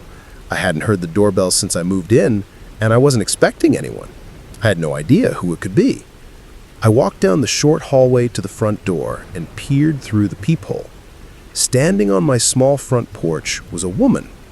She looked to be in her late 50s or early 60s, with long, somewhat untidy gray hair, and she was wearing a rather brightly colored flowery dress that seemed a bit out of place for the cool evening.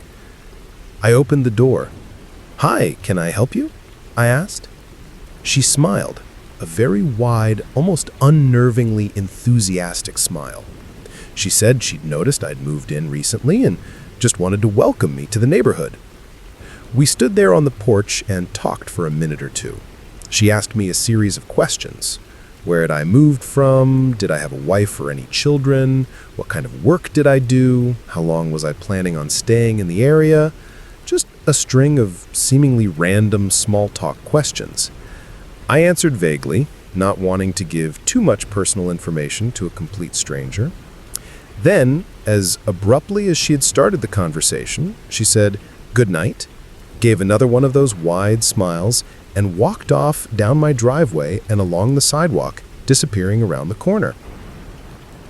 I never really got a chance to ask her who she was or where exactly she lived. I just assumed she was one of the older ladies from a few houses down the block, being neighborly. But something about her and the encounter just felt off. I don't know how else to describe it. It wasn't any one specific thing she said or did, but her overly eager demeanor, the slightly invasive nature of her questions, and that fixed, wide smile left me with a subtle feeling of unease.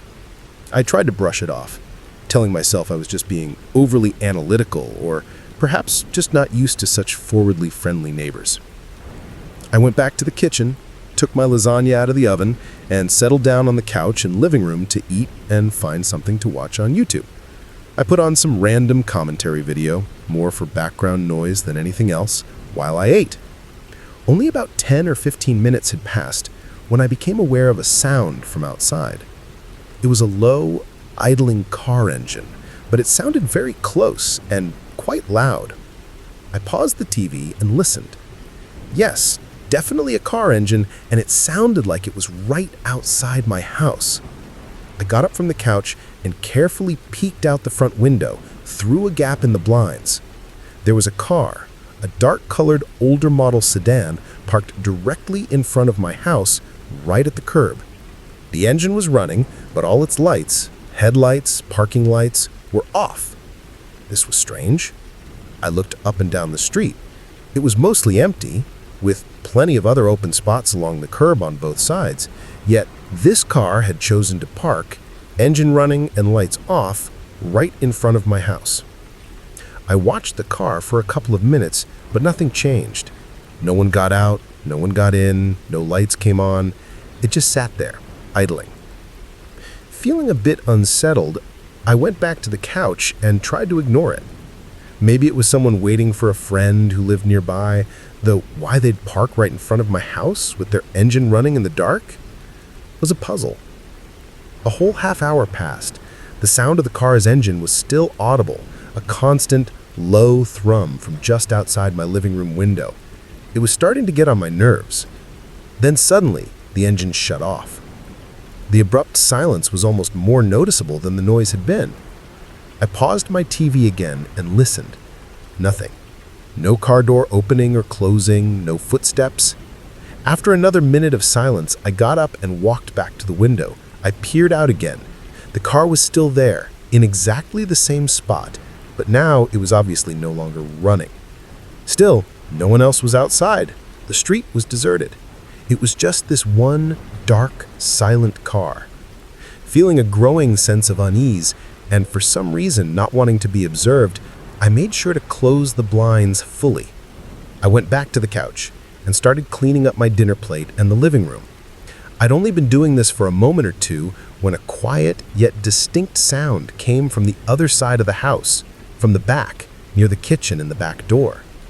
It was a soft, muffled impact, like something bumping against the wall or the door.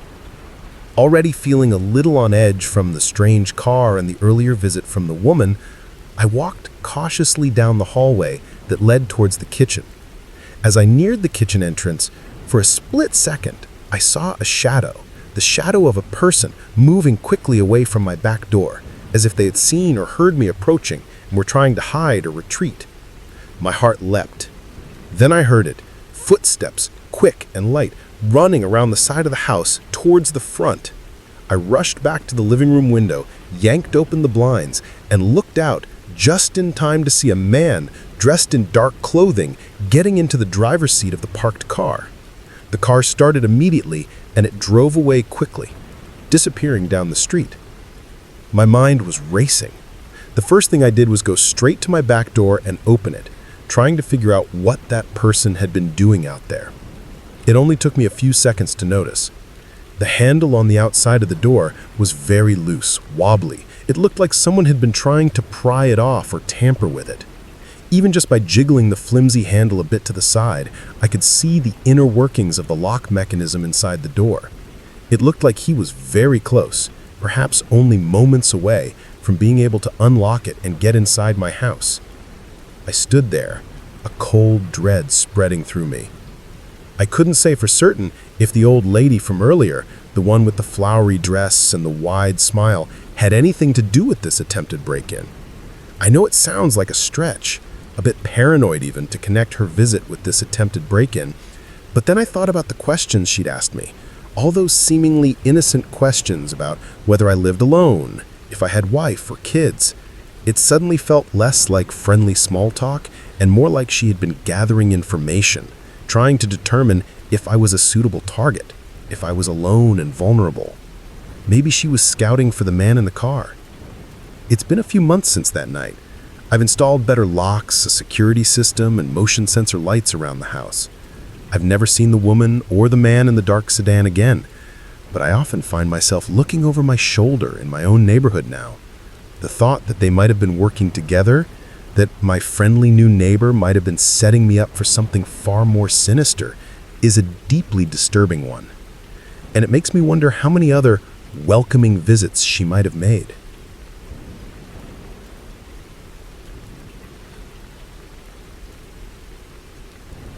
For the better part of the last decade, I've embraced a quieter, more solitary existence out here in a remote corner of Idaho. I own a small, rustic log cabin nestled in a little valley, part of a sparsely populated community of folks who mostly prefer the same kind of off-grid, independent lifestyle.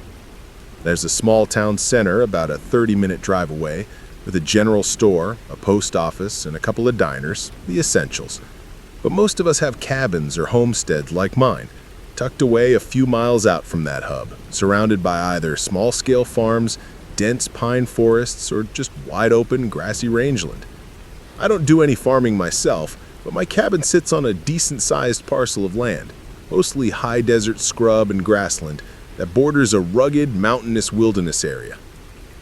This particular unnerving experience happened about 10 months ago during a warm spell in late summer. It was around 8 p.m. one evening. The sun had dipped below the western peaks, painting the sky in hues of orange and purple, and the air was starting to cool. I was doing what I did most evenings when the weather was good, sitting outside by my stone fire pit, my laptop balanced on my knees, catching up on emails or browsing the internet via my somewhat unreliable satellite connection. It was usually a peaceful, calming way to wind down the day before heading to bed. But this night was destined to be very different. I'd been out there for probably an hour, deeply engrossed in something I was reading on my laptop, the only sounds being the gentle crackling of the fire camp and the chirping of crickets in the tall grass. Then, through the rhythmic sounds of the fire, I heard something else, a subtle disturbance in the quiet, from directly in front of me, on the other side of the flames.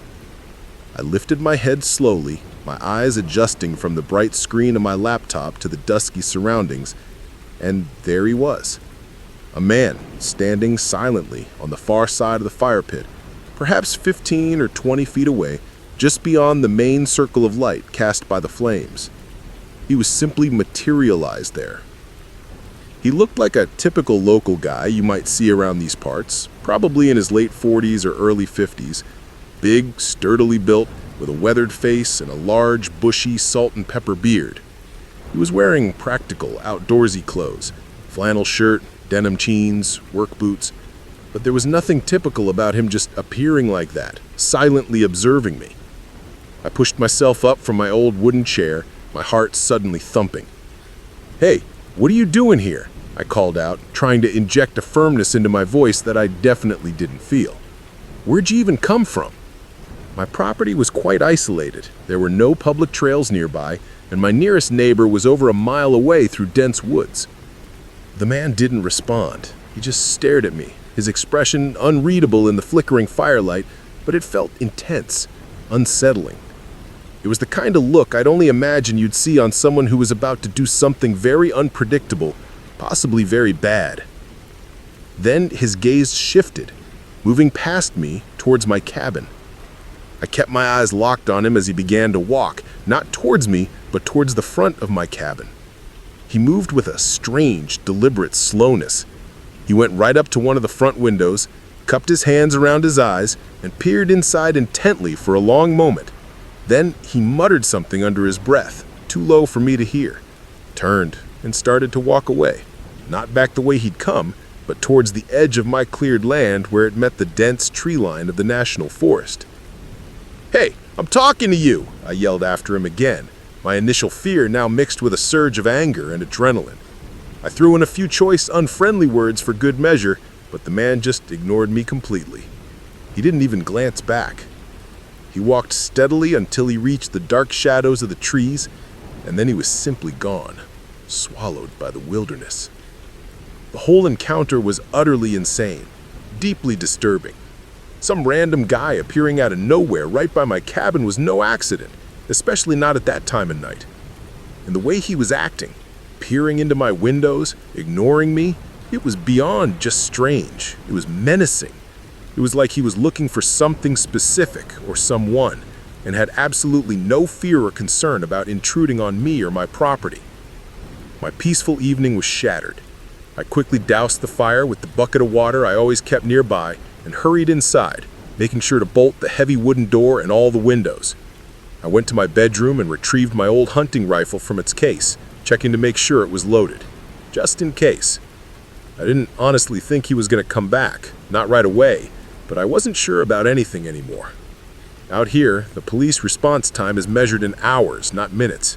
If something serious were to happen, I was essentially on my own. That's just the reality of living this far out. I stayed up for several more hours, way past my usual bedtime. Sitting in my armchair in the darkened living room, rifle across my lap, every nerve on edge, listening intently for any sound out of the ordinary. I don't remember the exact time, but it must have been at least 1 a.m., maybe even closer to 2 a.m., when exhaustion finally overcame me.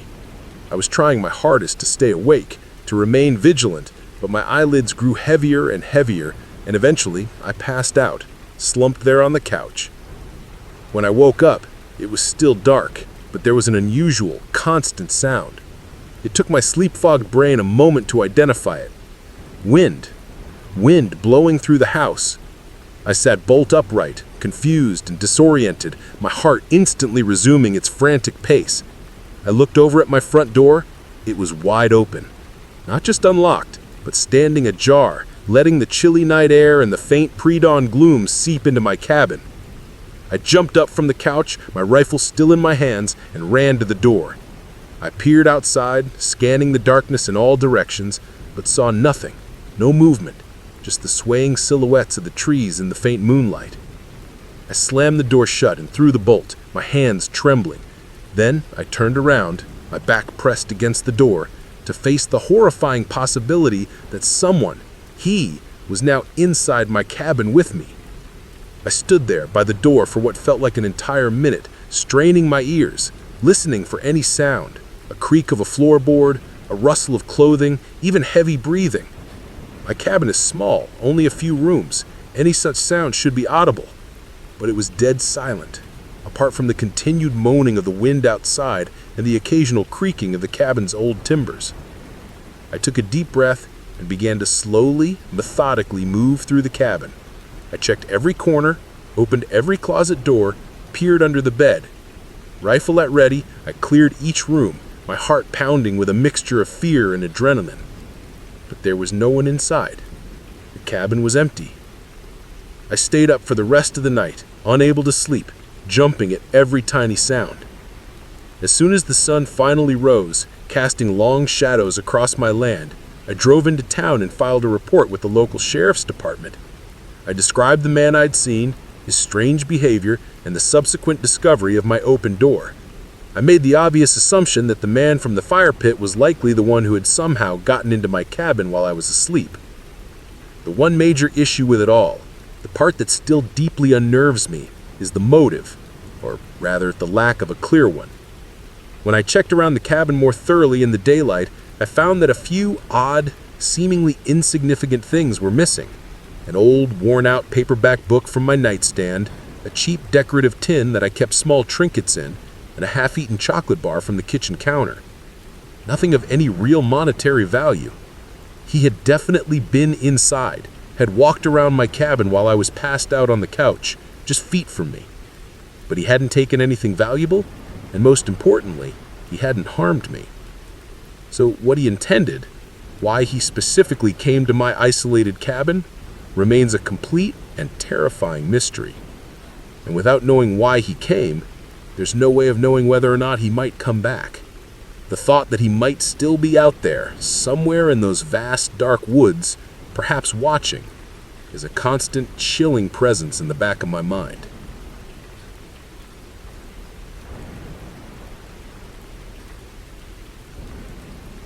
I was working late one night in my home office, a small room at the back of my house that overlooks the garden. I'm a freelance writer, and I had a major report due in just a few days, so I was pushing hard to get it finished. I had a large mug of strong black tea beside me to help keep me energized and focused, and I was trying to power through the remaining sections as quickly as possible. Staying up late to meet deadlines was a pretty regular occurrence in my line of work, and it's always been a struggle for me to maintain concentration once fatigue really starts to set in. Anyway, I was deeply engrossed in my work, typing away sometime around 11 o'clock at night, when I heard it, a distinct, though not very loud, knock at my front door. My house is a fairly standard suburban ranch style, so the front door is at the opposite end of the house from my office. I got up from my desk, stretched, and walked down the long central hallway. I couldn't imagine why anyone would be knocking on my door at this hour. I wasn't expecting any visitors or deliveries. I reached the front door and peered out through the peephole, but there was no one there. My porch was empty, the front yard dark and silent under the streetlights. I took a step back, a little puzzled. I thought perhaps it hadn't actually been the front door. I had been so focused on my work, and my office was quite a distance away. When I heard the light knocking sound, I just automatically assumed it was someone at the main entrance. Maybe it was a branch tapping against a window or just the house settling. I didn't know what else it could have been, and frankly, I was too tired and preoccupied with my deadline to give it much more thought. I just shrugged, went back to my office, and got back to work. Perhaps I should have been more worried, more curious about the source of that knock, but my mind was so consumed by the report, and the caffeine was starting to wear off, leaving me feeling increasingly groggy. I sat back down at my computer and continued typing away for the better part of another hour. As far as I could tell, there were no more mysterious knocking sounds, and the incident faded from my immediate concern. However, I was getting exponentially more tired by the minute. My workflow was slowing to a crawl, my eyes felt heavy and gritty, and I was making more and more typos. I was just about to call it a night, save my work, and stumble off to bed when I reached over for my now lukewarm mug of tea. As I did, my gaze drifted towards the window across the room, the one that looked out onto my side yard. And there, pressed up against the glass, was a pair of eyes staring back at me. All I could register in that shocking, heart-stopping moment was that it was a man. He was just a dark silhouette against the faint ambient light from outside, but his eyes were clearly visible, glinting as they locked onto mine. He quickly recoiled and ran away from the window the instant he realized I'd seen him. My heart was pounding in my chest like a drum. I just sat there, frozen in my chair, my eyes locked on the now empty window, my mind struggling to process what I'd just seen. It was so sudden, so unexpected. I was almost in a daze. After a moment that felt like an eternity, I jumped up from my chair and ran over to the window, yanking the curtains shut. I didn't know who that was, or why on earth he was lurking outside my house, peering into my office window at nearly midnight, but it was utterly terrifying. My fatigue vanished, replaced by a surge of adrenaline. I left my office and hurried to the front of the house, my mind racing. I looked out the peephole of the front door again, checking to see if he'd perhaps gone around to my front yard, but I didn't see him. Then I went to a window in the living room that overlooked the backyard and peered out, scanning the shadows. But again, there was no sign of anyone out there. The silence of the house, which usually felt comforting, was now starting to freak me out. Had the man left, or was he still out there, hiding in the darkness, watching me? I went back to my office, grabbed my phone from the desk, and then started making my way back towards the front door. My plan was to call the police while keeping an eye on all the doors and windows I passed, but as I reached the end of the hallway, where it opened into the main living room area, I was met with a sight that made my blood run cold. A large, dark figure was standing in the shadows at the far end of my living room, near the sliding glass doors that led to the patio. He was tall and wearing thick, dark clothing and some kind of hat or hood that obscured his features, effectively hiding his identity. But I knew, instinctively, that his eyes were not the same as the ones I'd seen in my office window just moments ago. This was someone else. There were two of them. The man in my living room didn't hesitate. The moment he saw me, he charged across the room directly at me. I spun around and fled back towards my office, slamming the door shut behind me and fumbling with the lock. I managed to turn it just as he reached the other side. I pressed my body against the door, bracing myself, preparing for him to try and kick it down. But as he approached the door, he seemed to slow to a stop just outside it. I could hear his heavy, ragged breathing on the other side of the thin wooden panel. Then I heard him starting to walk back and forth in the hallway just outside my office, like he was pacing, perhaps unsure what to do next. And then I heard it again, that same light, distinct knocking sound, but this time it seemed to be coming from a different part of the house, maybe towards the front. The man outside my office door stopped his pacing. I heard him walk down the hallway, back towards the living room. Then, for a few agonizing minutes, it was completely silent. Absolutely nothing. Just the sound of my own heart hammering in my ears. I stayed pressed against the door, phone clutched in my trembling hand. I called the police, whispering frantically into the phone, begging them to come quickly, explaining that there were intruders in my house. I waited, huddled there in my office for what felt like an eternity, but was probably only about 5 or 6 minutes before I finally heard the distant sound of sirens approaching my house. As the police unlocked my front door, I'd managed to give the dispatcher the code for the lockbox and came inside announcing their presence. There were no sounds of confrontation, no altercations.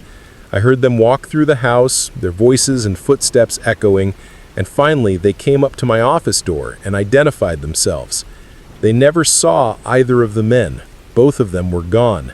The man who had been in my living room must have slipped out when he heard the other one knocking, or perhaps when he heard the sirens. To this day, I still don't know for sure how the one man got into my house in the first place. The police found a kitchen window that was unlocked, which was probably how he gained entry, and I don't know what the two of them were trying to do. I think the knocking was their way of communicating with each other, coordinating from inside and outside the house, but then that makes me question what that very first knock was that I heard, the one that seemed to come from the front door when no one was there. Was that them too?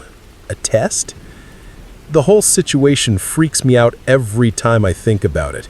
I keep wondering how long the one man had been outside watching me through my office window before I finally saw him. And more terrifyingly, how long had the other man, the one who charged at me, been inside my house, lurking in the shadows before I stumbled upon him? It could have ended up so much worse for me. I know I got incredibly lucky, but it's hard not to live with the fear, the constant nagging possibility of them coming back. And luck isn't something I want to rely on for my safety again. I've since upgraded my home security significantly.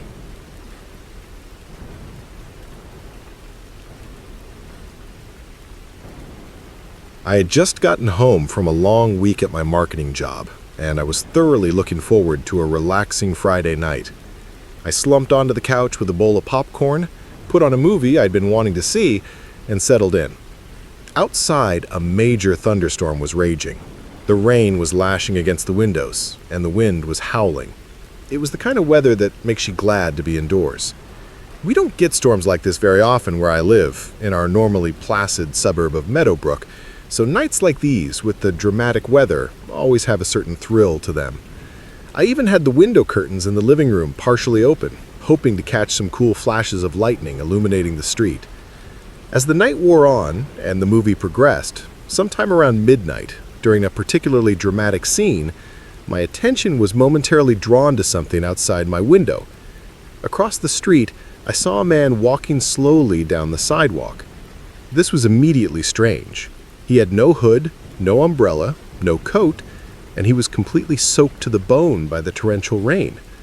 He walked with a strange, deliberate gait, and then he turned and walked up the driveway of one of my neighbors' houses, the Petersons, and onto their covered porch. I couldn't see too much detail through the driving rain and the darkness, but it looked like he just stood there at their front door, perhaps waiting for them to answer. He didn't appear to knock or ring the bell, just stood there.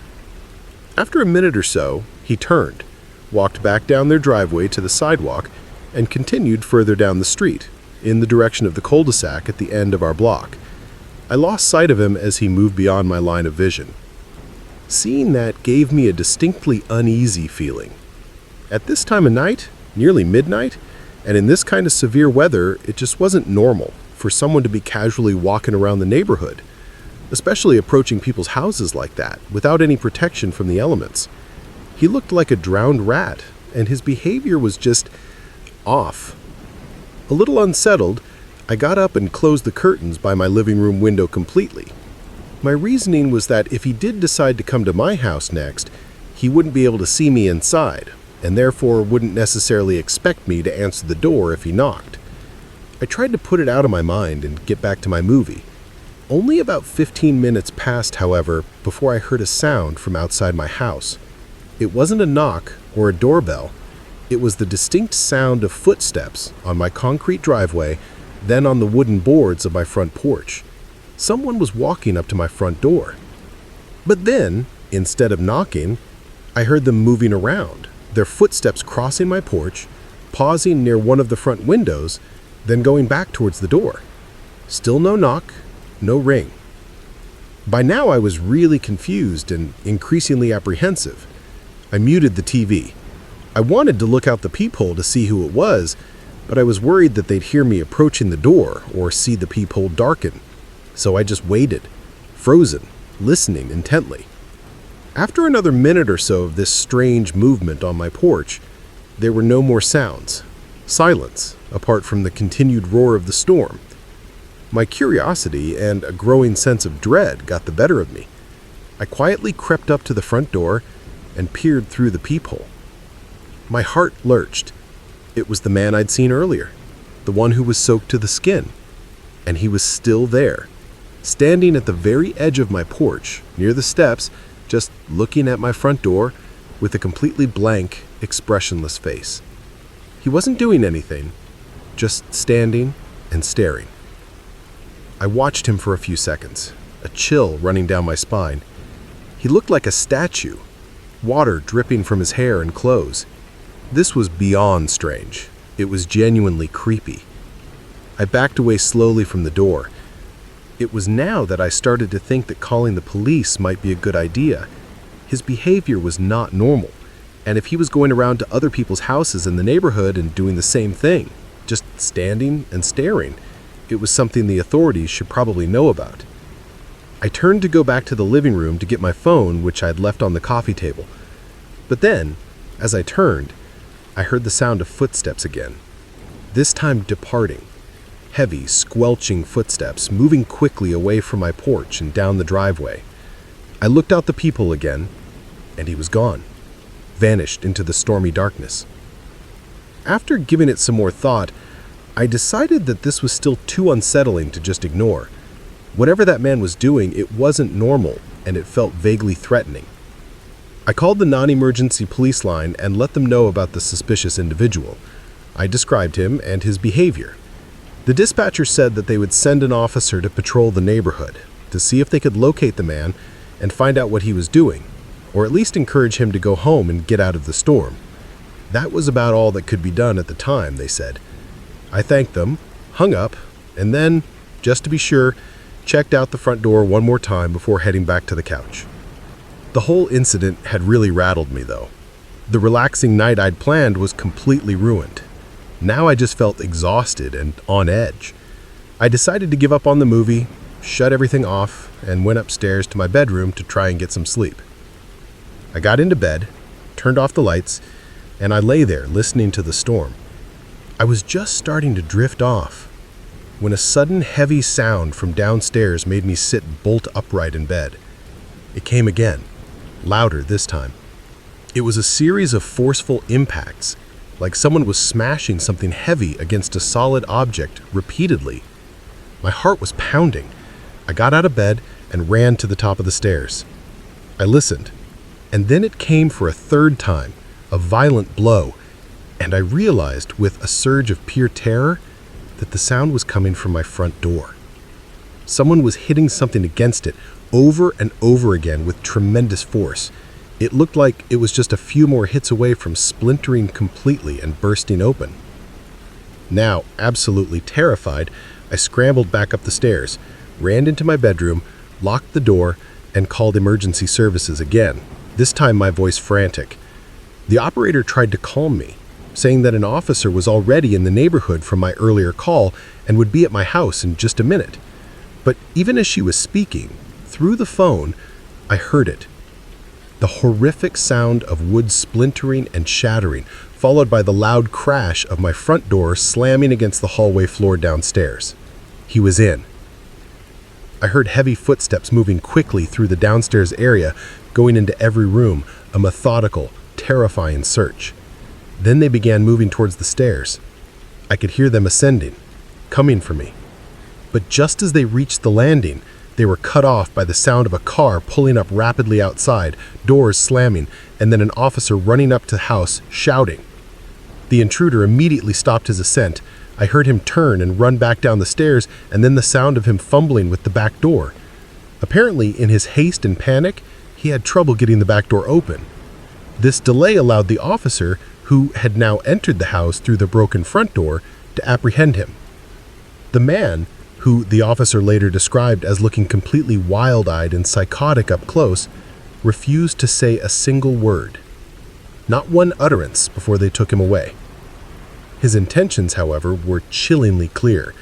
He He was carrying a heavy-duty claw hammer, the kind used in construction, and in his pockets, they found a bundle of thick plastic zip ties. That combination doesn't exactly sound like a coincidence, considering his earlier behavior and his violent forced entry into my home. Why he chose to target my house specifically out of all the houses in the neighborhood isn't clear. Maybe he saw my light on earlier. Maybe it was random. But what likely saved me was making that first call to the police. If I hadn't, the officer wouldn't have been in the neighborhood, so close by.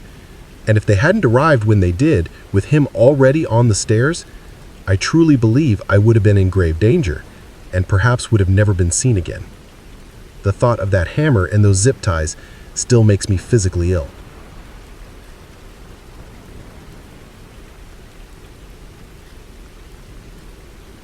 My work schedule is a bit unconventional. I work 4 days a week, but they're long 10 to 12-hour overnight shifts at a data processing center. This means for at least 4 days a week, I have to sleep during the day and be awake and active at night.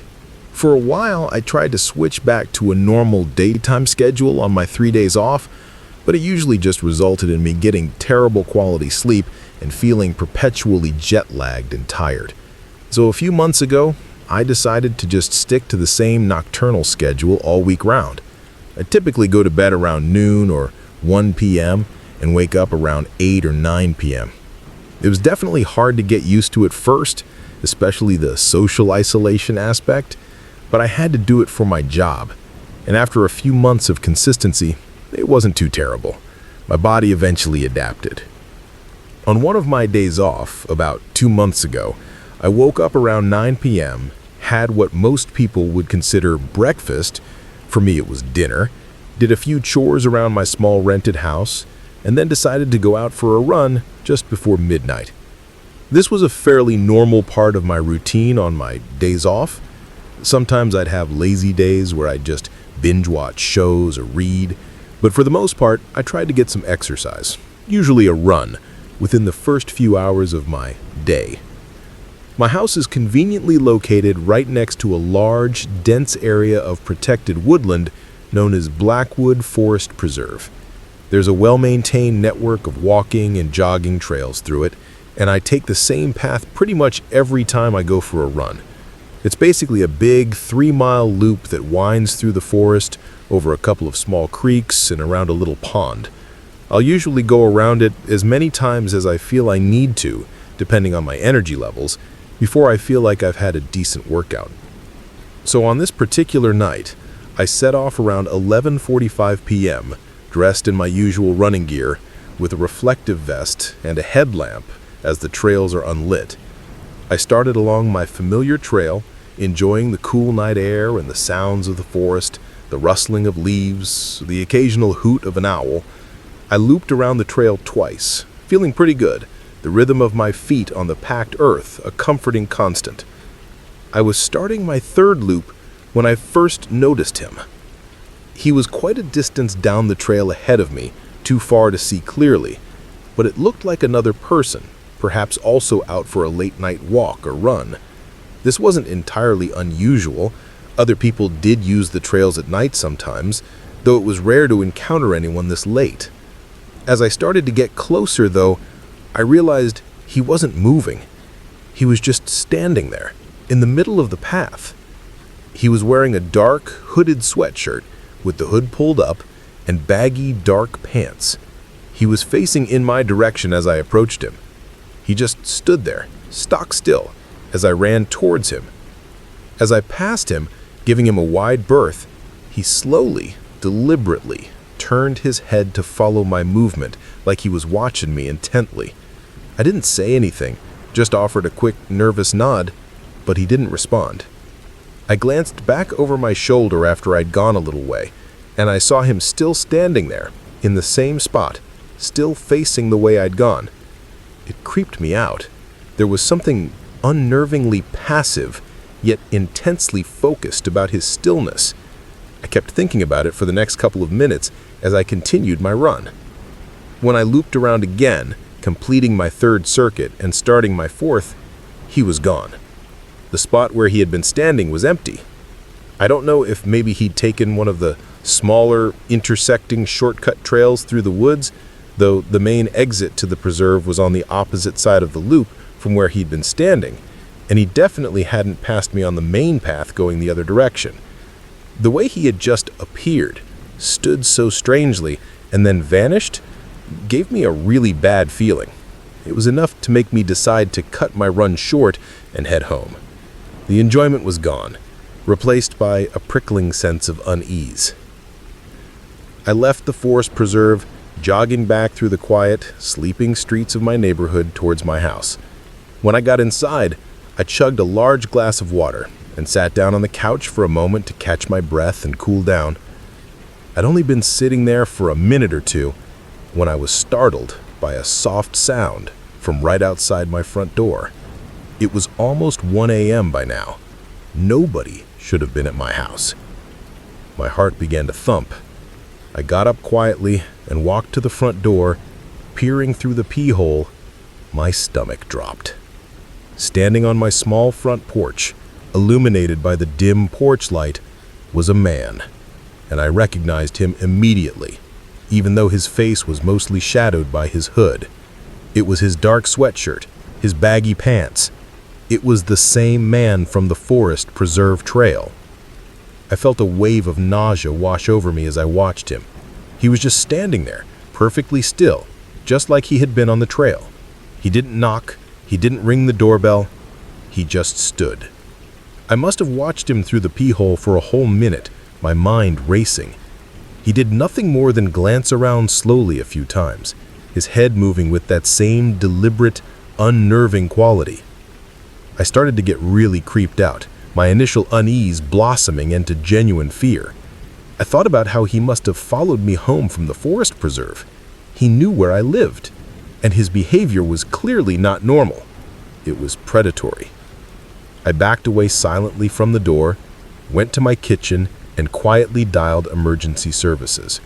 I whispered my address and explained the situation, telling them about a possible stalker who had followed me home and was now standing on my front porch. After reporting it, I crept back to the front door and looked through the pee-hole again. The man was still there. He stood in the exact same place, motionless, occasionally glancing around, but never knocking, never making a sound, for the entire 10 minutes it took for the police car to arrive. Even when the police cruiser pulled up to the curb, its headlights illuminating him, he didn't run. He didn't even flinch. He just stood there, acting as if nothing was wrong, as if it was perfectly normal to be standing silently on a stranger's porch at 1 in the morning. He gave the officers no coherent explanation for what he was doing at my house or why he had followed me from the preserve. He was vague and unresponsive. Almost as terrifying as his behavior was the fact that the police couldn't actually arrest him or hold him for anything. He hadn't technically done anything illegal yet. Yes, his behavior was deeply disturbing, clearly off, and something was obviously very wrong with him. But in the eyes of the law at that moment, it wasn't enough to take him into custody. They questioned him, took his details, and then, with a stern warning to leave the area and not return, they had to let him go. I don't know why that guy followed me. I don't know why he stood so creepily outside my house for so long. But given the way he was behaving, his blank stare, his utter lack of normal reaction, I wouldn't doubt for a second that he had something horrible in mind for me. The police drove him a few miles away and told him not to come back to my neighborhood. But that's small comfort.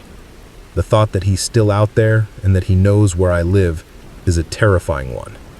I've since invested in a better security system, and I don't run on those trails at night anymore. That encounter stole my peace of mind and a small piece of my freedom.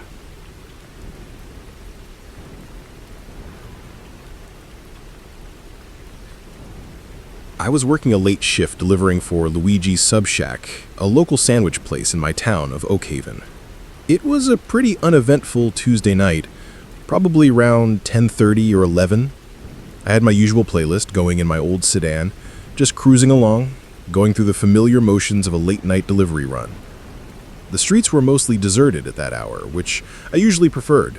Less traffic, easier parking. On my way to the customer's neighborhood, I pulled up to a traffic light at a major intersection. It was one of those stubbornly long red lights that seems to last an eternity, especially when there's no cross traffic in sight.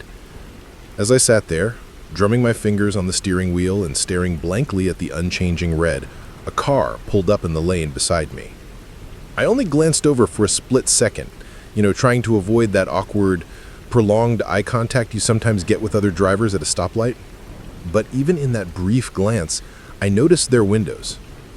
They were incredibly dark, almost opaque, definitely tinted well beyond what was legally permissible. I couldn't see a single thing through them. No outline of a driver, no hint of movement inside. The car itself was also dark, a nondescript black sedan, maybe an older model Honda or something similar. I couldn't really pinpoint the make or model in the dim streetlight, but I immediately got a really uneasy feeling about them.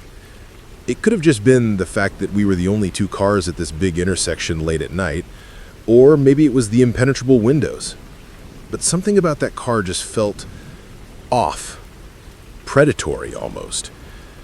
Eventually, after what felt like 5 minutes, but was probably closer to 60 seconds, the light finally turned green. I put my car in gear and started to proceed through the intersection. I didn't get very far though, maybe 100 feet down the road, before I happened to glance in my rearview mirror and notice something odd. The black car hadn't moved. It was still sitting there at the intersection, even though the light was green for our direction. That was weird. Why wouldn't they go? Once I got a bit further down the road, I shrugged it off, telling myself it was just a strange little moment, nothing more. People do weird things. Maybe their car stalled, or they were on their phone and missed the light. I tried to put it out of my mind and focus on getting the delivery done. A couple of minutes later, I turned off the main road and into the residential area where the delivery address was located. I say neighborhood, but it wasn't really a proper neighborhood in the traditional sense. It was more like a single short street, a cul-de-sac really, with maybe 10 or 12 houses lined up on one side, leading to a dead end. The houses themselves looked surprisingly new and well-maintained. The unsettling part was that as I drove slowly down the street, I realized not a single one of those houses had a light on. Not a porch light, not a glimmer from a window, nothing. The entire street was shrouded in an unnerving darkness and silence. I would have 100% assumed these places were all abandoned or unoccupied if not for the fact that the houses themselves looked pristine. Manicured lawns, fresh paint, ordinary suburban homes with absolutely no visible sign of neglect or disrepair. I figured it had to be just a bizarre coincidence that every single resident on this particular street had decided to turn all their lights off and go to bed early. Or maybe it was a new development, and many weren't occupied yet. Anyway, the address I had was for the second to last house on the street, near the dead end. I pulled up to the curb, parked my car, grabbed the sandwich order from the passenger seat, and walked up the short driveway to the front door. I was really hoping I'd at least see some sort of light coming from inside this house, some sign of life, given that it was the one I was delivering to. But as I stood there, on the dark porch, I didn't see any light from within. The windows were dark, reflecting the faint moonlight like a vacant eyes. Reluctantly, I knocked on the door. As my knuckles made contact, the door swung inward slightly from its hinges, as if it hadn't been properly shut or locked. Now this was getting even more odd. A dark house, an unlocked door. "Luigi's delivery," they called out, my voice sounding loud in the oppressive silence. "Anyone home?" Complete silence. No response from inside, not even the slightest sound of movement. No TV, no voices. I was seriously considering just leaving the order on the porch and getting out of there. But I also didn't want to get in trouble for a failed delivery if someone was actually home and just didn't hear me.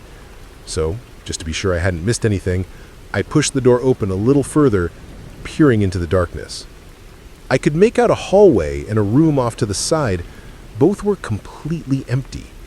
No furniture, no decorations, not even a single picture on the walls. It was just bare jib and unpainted surfaces. It only took a few seconds before the smell of dust and new construction materials, plaster, paint, wood, started wafting through the doorway. This house was clearly unoccupied, likely brand new and unfinished. I quickly shut the door and backed away from the porch, a mixture of confusion and a growing sense of worry churning in my stomach. This was a bogus order, a prank call. Someone had deliberately sent me to an empty house on a dark, deserted street. As I walked back down the driveway towards my car, my mind racing, I noticed something further down the road, a few houses back toward the entrance of the street. It was a small, dark car parked by the curb. A black car. It definitely hadn't been there when I first pulled in. Its headlights were off. And as I got a little closer, I saw the heavily tinted windows. My blood ran cold. I immediately recognized it. It was the same car from the traffic light. My face must have gone white. This could not possibly be a coincidence. Not anymore. My unease transformed into a sickening wave of fear. They had followed me. I started to hurry towards my car, fumbling for my keys, but as I got just a few feet away from it, about to reach for the driver's door handle, I saw a flicker of movement in the reflection of one of my car's side windows. I wasn't sure what it was that I'd seen, just a dark shape shifting. I stopped in my tracks, my hand hovering over the door handle. I was standing near the passenger side of my car.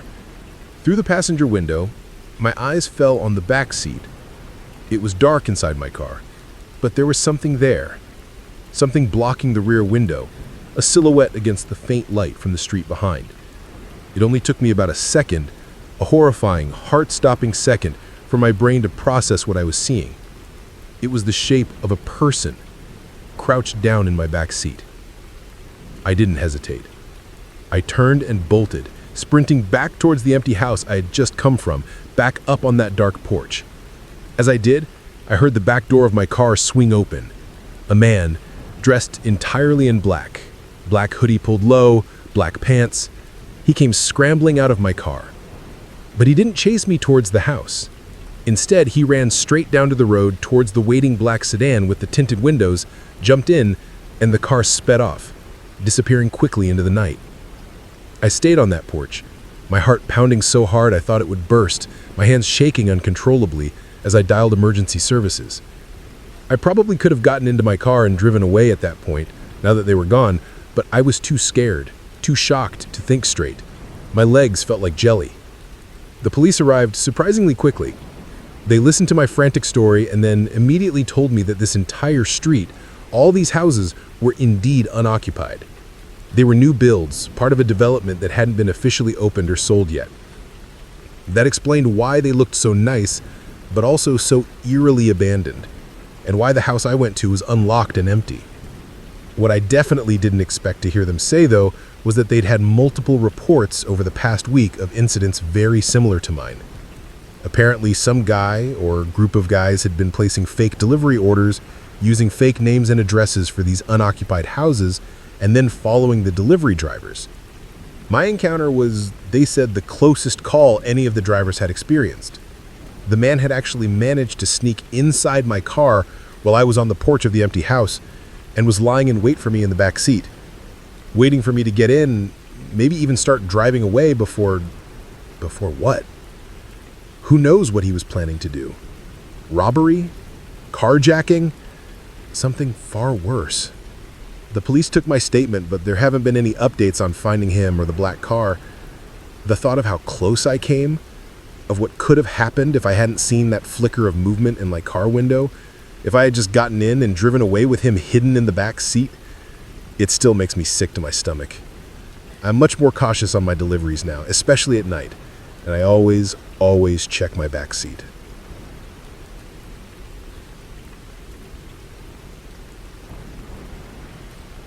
This happened last year, towards the beginning of December, just as the festive season was starting to get into full swing. One of my good friends, Alex, and his family were going on a week-long cruise to the Caribbean and would be away for the entire time. He asked me if I'd be willing to house-sit his place while they were gone. Our families were really close, practically extensions of each other, so this wasn't an unusual request at all. In fact, I'd done the same thing for them the previous year when they went on a ski trip. They had a couple of fairly large, elaborate fish tanks that needed daily attention, feeding, checking filters, and a whole jungle of houseplants that required regular watering. In return for looking after things, I'd get to stay at their spacious, comfortable house for the week. I lived in a really small, somewhat cramped studio apartment at the time, so I was always more than happy to take them up on the offer. A week in a proper house with a big TV and a decent kitchen felt like a luxury vacation to me, even if it came with a few light responsibilities.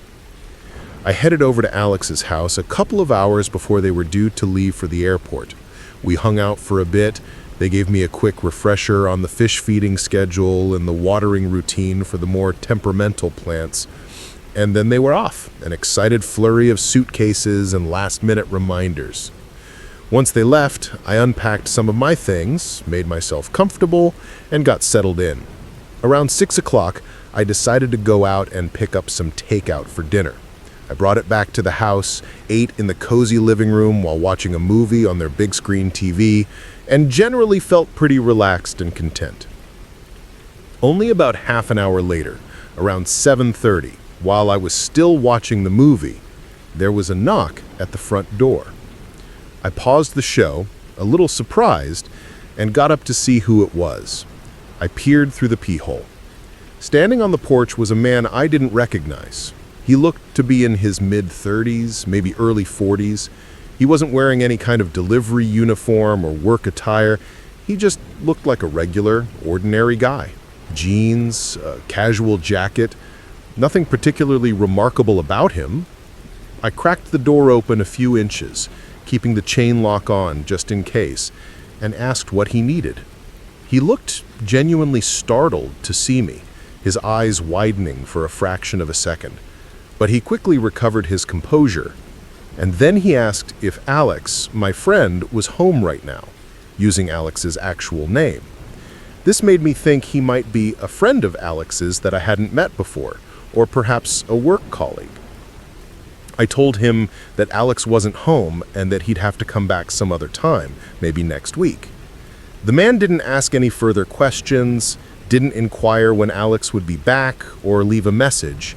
He just nodded curtly, turned, and walked away down the driveway.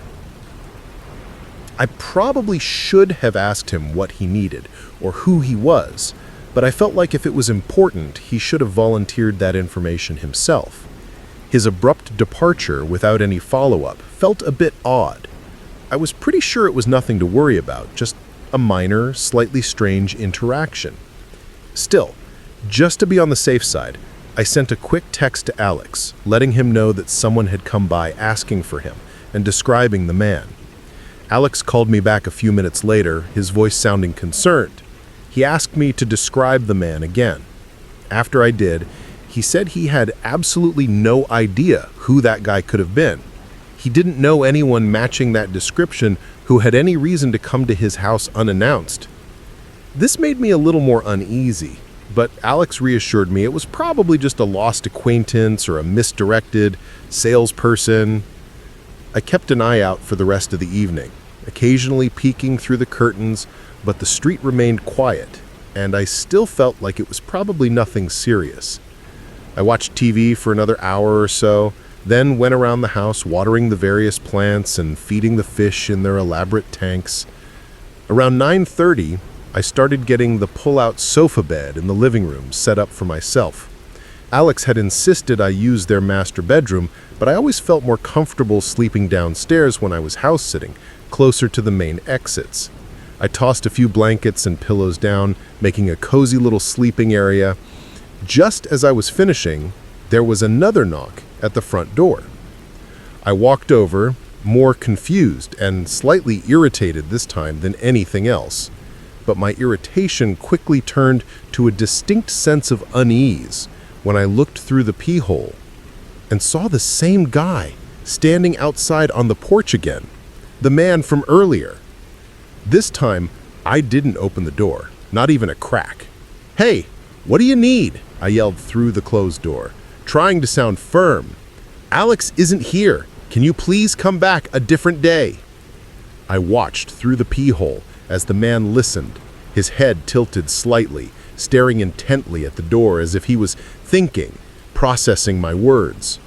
But instead of responding or explaining why he was back, he just turned after a few seconds of silence and walked away again, just like before. I made absolutely sure the front door was securely locked and bolted this time before going back to the couch. It was at this point that I definitely should have called the police. But for some reason, I really didn't want to. Especially being at someone else's house, I was worried about overreacting, causing a fuss. I kept thinking that maybe this was all just a big misunderstanding and I'd look foolish calling the cops. And to be fair, the guy hadn't actually done anything overtly threatening yet. He'd just come by twice and stood at the door. It sounds kind of silly when you say it out loud, which was part of my hesitation. It definitely woke me up, though. I didn't feel comfortable going to bed right away after that. The uneasy feeling had now grown into a genuine sense of dread. I stayed up, sitting on the couch, scrolling through stuff on my phone, but my attention was mostly focused on the front of the house. I kept the window curtains slightly open so I could see if he walked up the driveway again.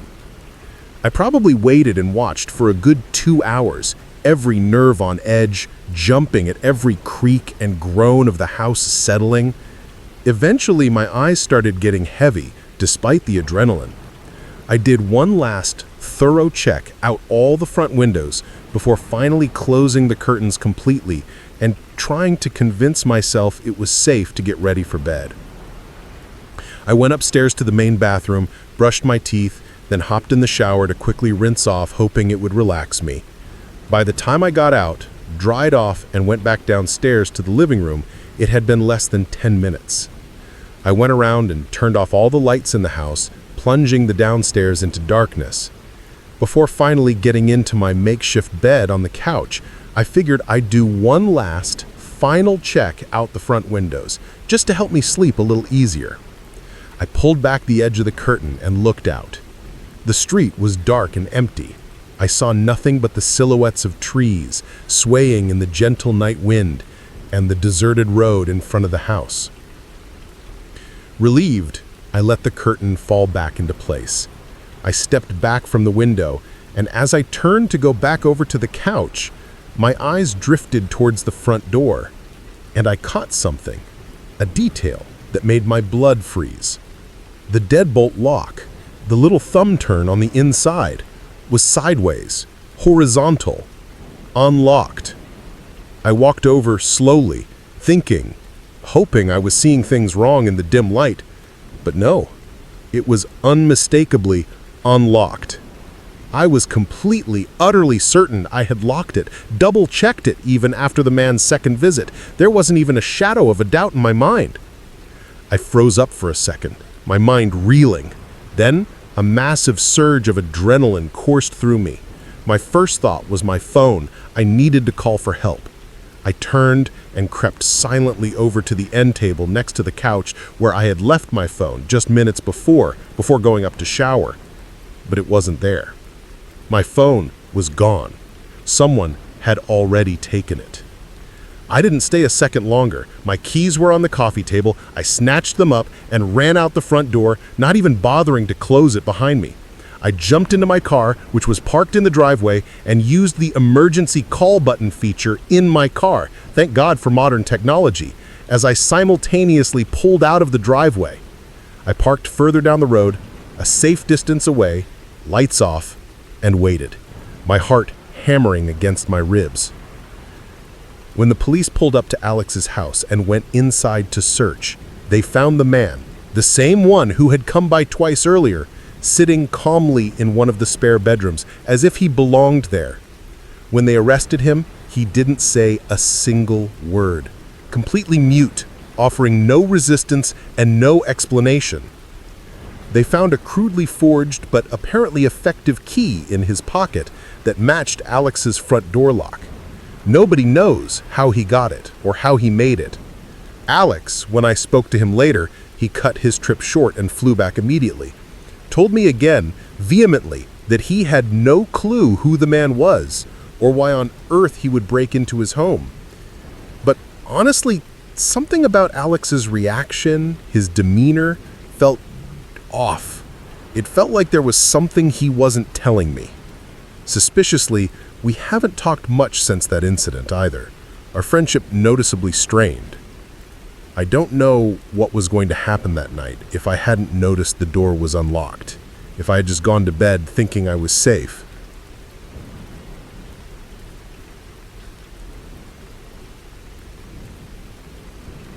It was a pretty standard Friday night for me.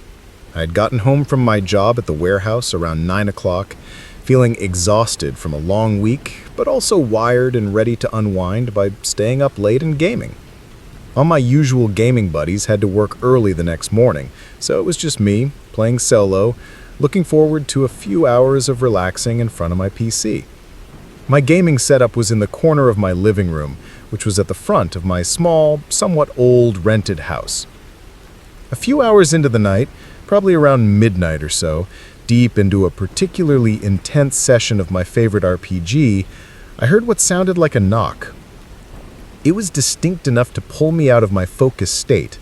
I took my headphones off and listened intently for it again, but the house was completely quiet now, save for the low hum of my computer. I thought, surely it had to be a knock at the front door, as it had sounded pretty loud, and I couldn't imagine what else it could have been in this old, creaky house. I got up from my chair, stretched, and went over to the front door to check it out. I peered through the peephole, but nobody was on the porch. The street outside was dark and deserted. The more I thought about it, a single, isolated knock would have been a bit odd if there were actually someone at the door. Usually people knock a couple of times or ring the bell. I still didn't know what it was that I had heard, but with no one there, I just shrugged it off, attributing it to the old house settling or maybe a branch hitting the side of the building in the wind, and went back to my game. It must have been only about half an hour later, maybe 45 minutes, that I heard another sound. This time, it was different. It was a sort of soft click, like something closing or a latch engaging. It was subtle, but definite. I immediately took my headset off again and looked behind me, scanning the dimly lit living room and the hallway that led to the back of the house. Again, the house was quiet. Slightly more unnerved this time, I got up and did a quick walkthrough of the house. I didn't meticulously check every inch of the place, under beds or in closets. I was mostly just trying to spot any obvious signs of what I might have been hearing. An open window, a door ajar. My house was fairly old, as I mentioned, built probably in the 1950s, so I usually chalked up most strange noises to being the aging wood groaning and creaking, or the pipes settling. After checking around and not seeing anything out of the ordinary, that's exactly what I did this time too. I convinced myself it was just the house making its usual noises, and I went back to my desk. I was still a little hesitant to put my headset back on, feeling a bit on edge, but eventually the lure of the game won out, and I did. I tried to immerse myself back into the virtual world. Only a couple of minutes later, though, as I was staring intently at my computer screen, a reflection suddenly moved across the dark surface of the monitor. It was quick, just a fleeting shadow or a dark shape passing behind me. I don't know exactly what it was, but it was enough. I jumped up from my chair and spun around, my heart hammering in my chest.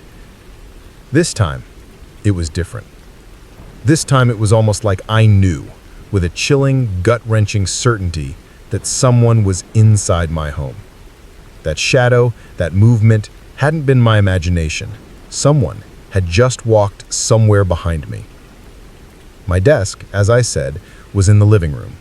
Behind it, a long, narrow hallway ran towards the back of the house with 3 separate doors leading off it, 2 bedrooms and a bathroom. At the very end of that hallway, not visible from my desk, was the back door that led to my small, fenced-in backyard. My front door was off the living room, to my side. I stood there, frozen for a few seconds, trying to recollect myself, trying to think. I replayed the movement of the reflection in my mind, trying to determine which way it had gone. I realized it had moved from the left side of the hallway, as I faced it, to the right side. There was only one door on the right side of that hallway, the door to my bedroom. It felt like in that moment the silence of the whole house became amplified, deafening. Every second that passed, stretching out into an eternity, felt more and more terrifying, knowing almost for sure that someone else, an intruder, was in my bedroom, just down that dark hallway. My mind raced. What should I do? Confront them? Hide? Call the police? I decided my best bet, my only real option for safety, was to just make a run for the front door and get out of the house. I hoped that whoever was in the bedroom wouldn't hear me or wouldn't jump out at me as I passed the hallway entrance. My bedroom was at the far end of that hallway, near the back door.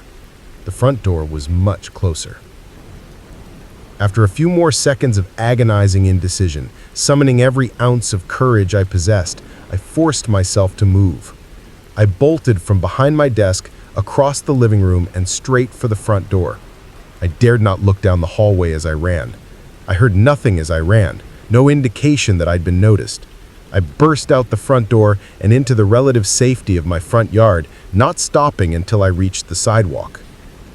My hands were shaking as I fumbled for my phone and dialed emergency services, gasping for breath, my voice a hoarse whisper as I explained what had happened. I waited outside, pacing anxiously on the cold concrete for what felt like an eternity, but was probably only several long, terrifying minutes, until I saw the flashing lights of a police cruiser approaching. The officers went in, weapons drawn. I still couldn't quite believe it, even as I saw it happen. A few minutes later, they emerged from my front door, escorting a man in handcuffs. I knew, logically, that someone had broken in, but actually seeing him, seeing this stranger being led out of my private space, was profoundly unsettling, a violation that ran deep. He looked to be around 50 or 55 years old, but he was very large, heavy-set, with a powerful build. His face was uncanny, almost grotesque in the harsh glare of the police car's spotlight, wide, bloodshot eyes that darted around nervously, and a disheveled, greasy beard. He looked unhinged. Even worse, the police informed me that they had found 2 knives on his person, a large kitchen knife and a smaller, sharper utility knife. It seemed, according to what little he told the police, he was mostly incoherent, that he had no particular reason for choosing me or my house as the victim of whatever twisted plan he had been trying to enact. They suggested this was supposed to make me feel better, that it wasn't personal. But honestly, it didn't. It almost made it worse. It just meant he was completely insane, unpredictable, and would have likely done anything without hesitation or remorse had he had the chance, had I not seen that fleeting reflection. I think I just got incredibly, unbelievably lucky that night to even be standing here today unharmed. If I had not seen that shadow on my screen, if I had remained oblivious with my headphones on, what would have happened when I eventually decided to go to bed? Or if he had emerged from that bedroom while I was still engrossed in my game? The possibilities are too horrifying to contemplate. That night stripped away my sense of security in my own home, a feeling I'm still struggling to get back. Every shadow, every creak now holds a new, more sinister meaning.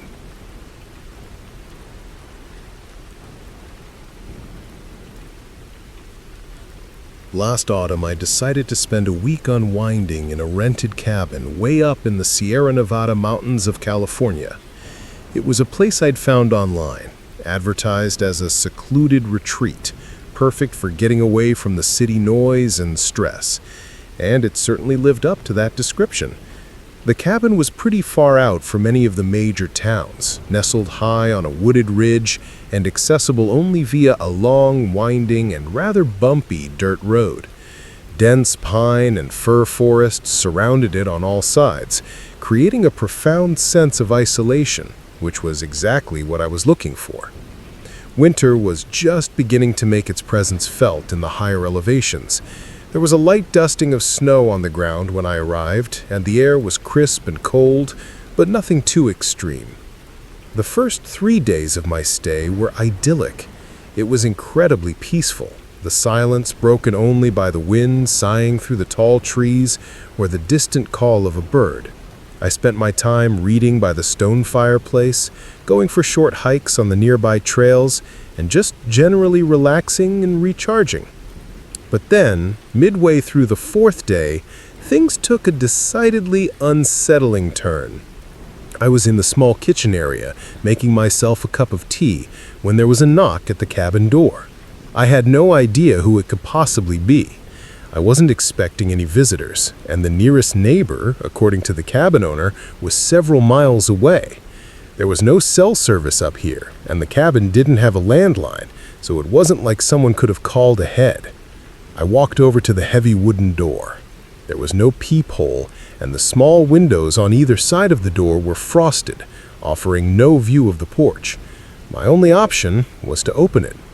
I hesitated for a moment, a flicker of unease, then undid the latch and pulled the door open a few inches. Standing on the porch was a man. He was bundled up in a thick, dark green winter jacket, the kind hunters wear, and a black woolen ski hat was pulled down low over his forehead. His face was pale, almost waxy, with patches of raw, wind-burned red on his cheeks and nose.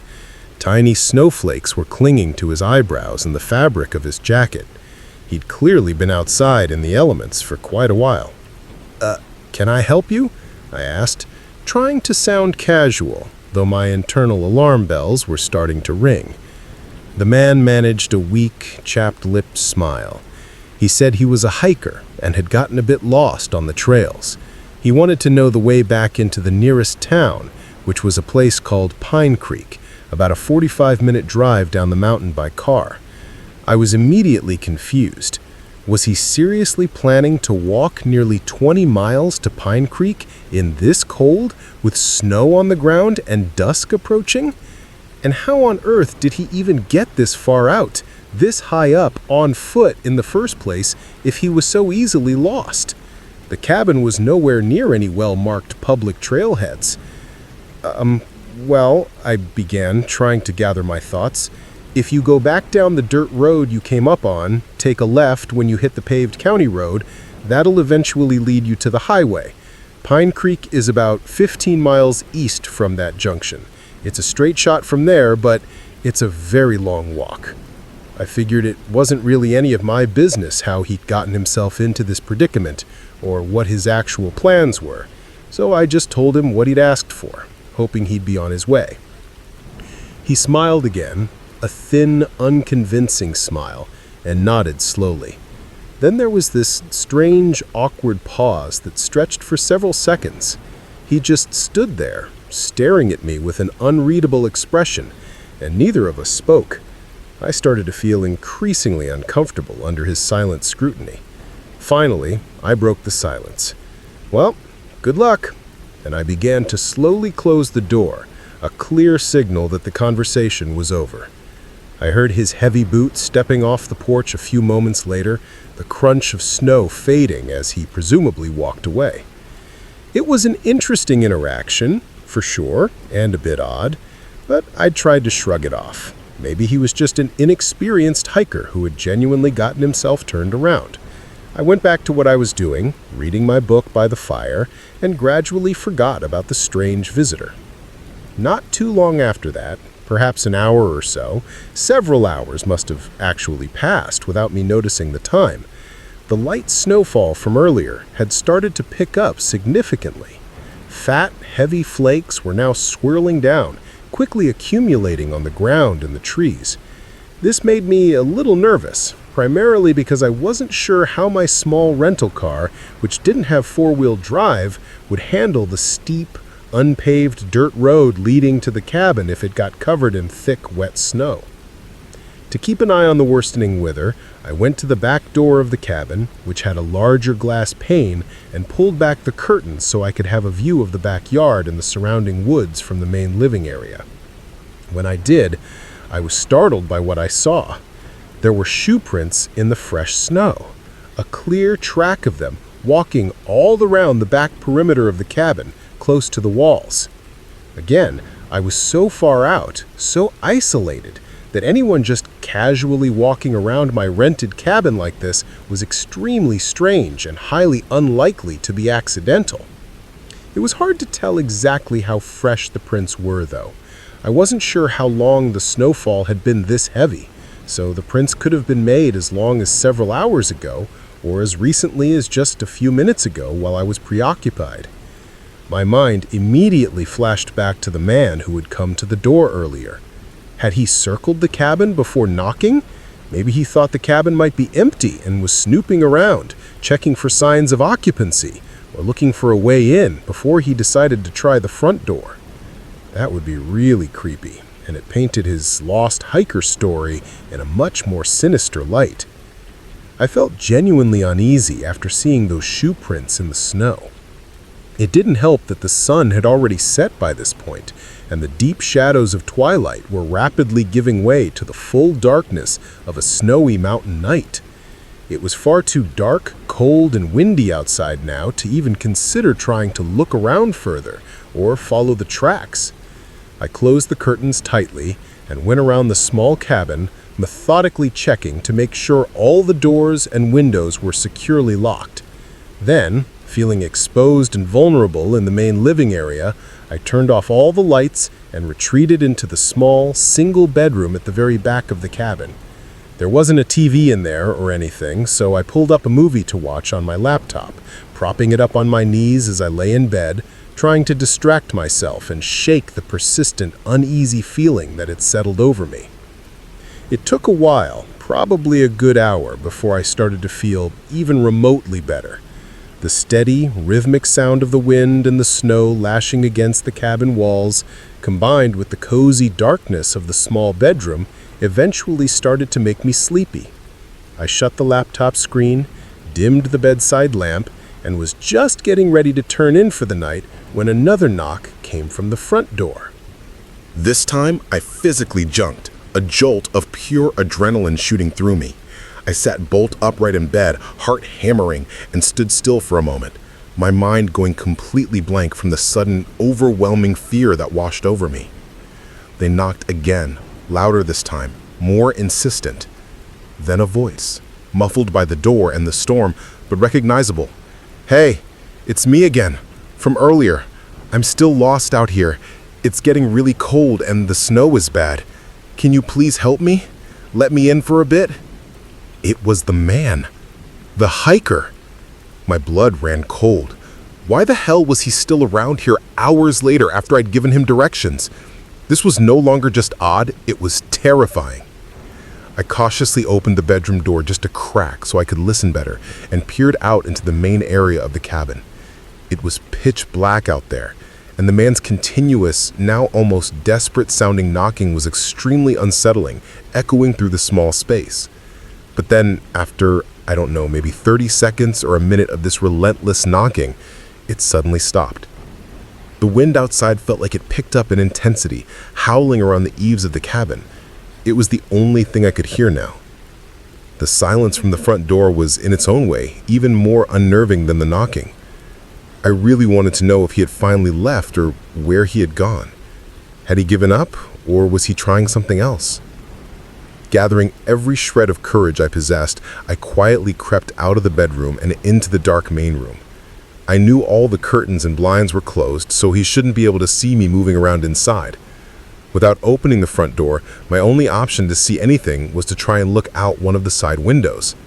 The window in the living room didn't have a clear view of the front porch itself, but I knew I could see the front part of the cabin, the walkway leading up to the porch, and the beginning of the dirt road. I tiptoed over to the window and carefully, slowly, pushed the edge of the heavy curtain aside just an inch and peered out into the stormy darkness. I could see a fresh set of footprints in the newly fallen snow going up to the porch, but there were none leaving. He must still be at the door or very close by, perhaps hiding just out of sight. I let the curtain fall back and quickly walked back to the bedroom, grabbing my satellite phone, which I'd brought for emergencies. My cell phone had no service. The connection was patchy, but it was good enough to call emergency services. I explained the situation, my location, and the man's behavior. They estimated it would be at least 45 minutes, maybe longer, before an officer could make it up the treacherous mountain road in these conditions. I locked myself in the bedroom, propped a chair under the doorknob for good measure, and waited. 10 agonizing minutes went by with not a single sound from outside the bedroom, which was incredibly eerie, knowing he had to be just silently standing out there, somewhere near the cabin, in the freezing storm. All I could hear was the heavy wind smacking against the windows and the occasional creak of the cabin structure. Then there was a sudden, heavy impact against the side of the cabin. It wasn't a knock, it was a solid, forceful blow.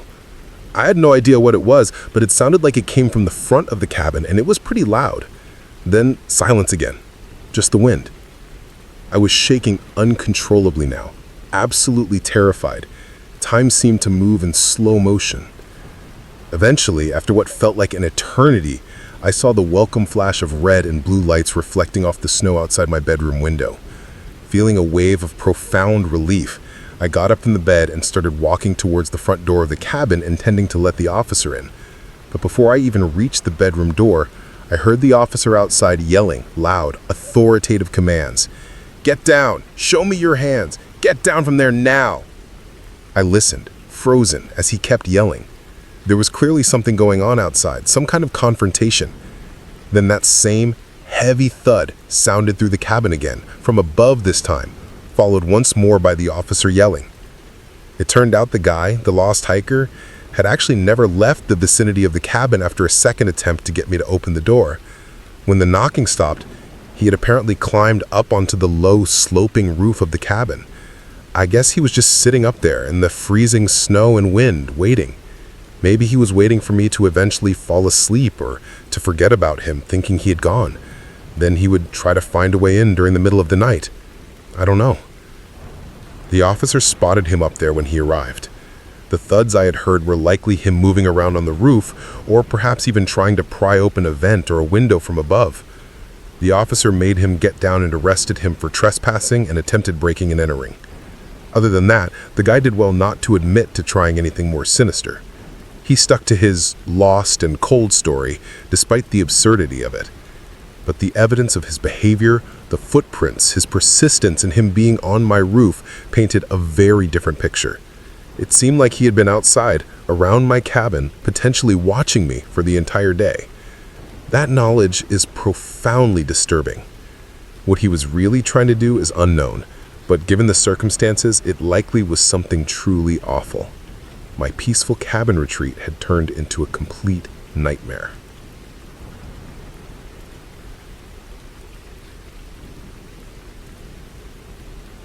I used to work at a 24/7 ice cream shop in my hometown of Millfield. It was called the Scoop Station.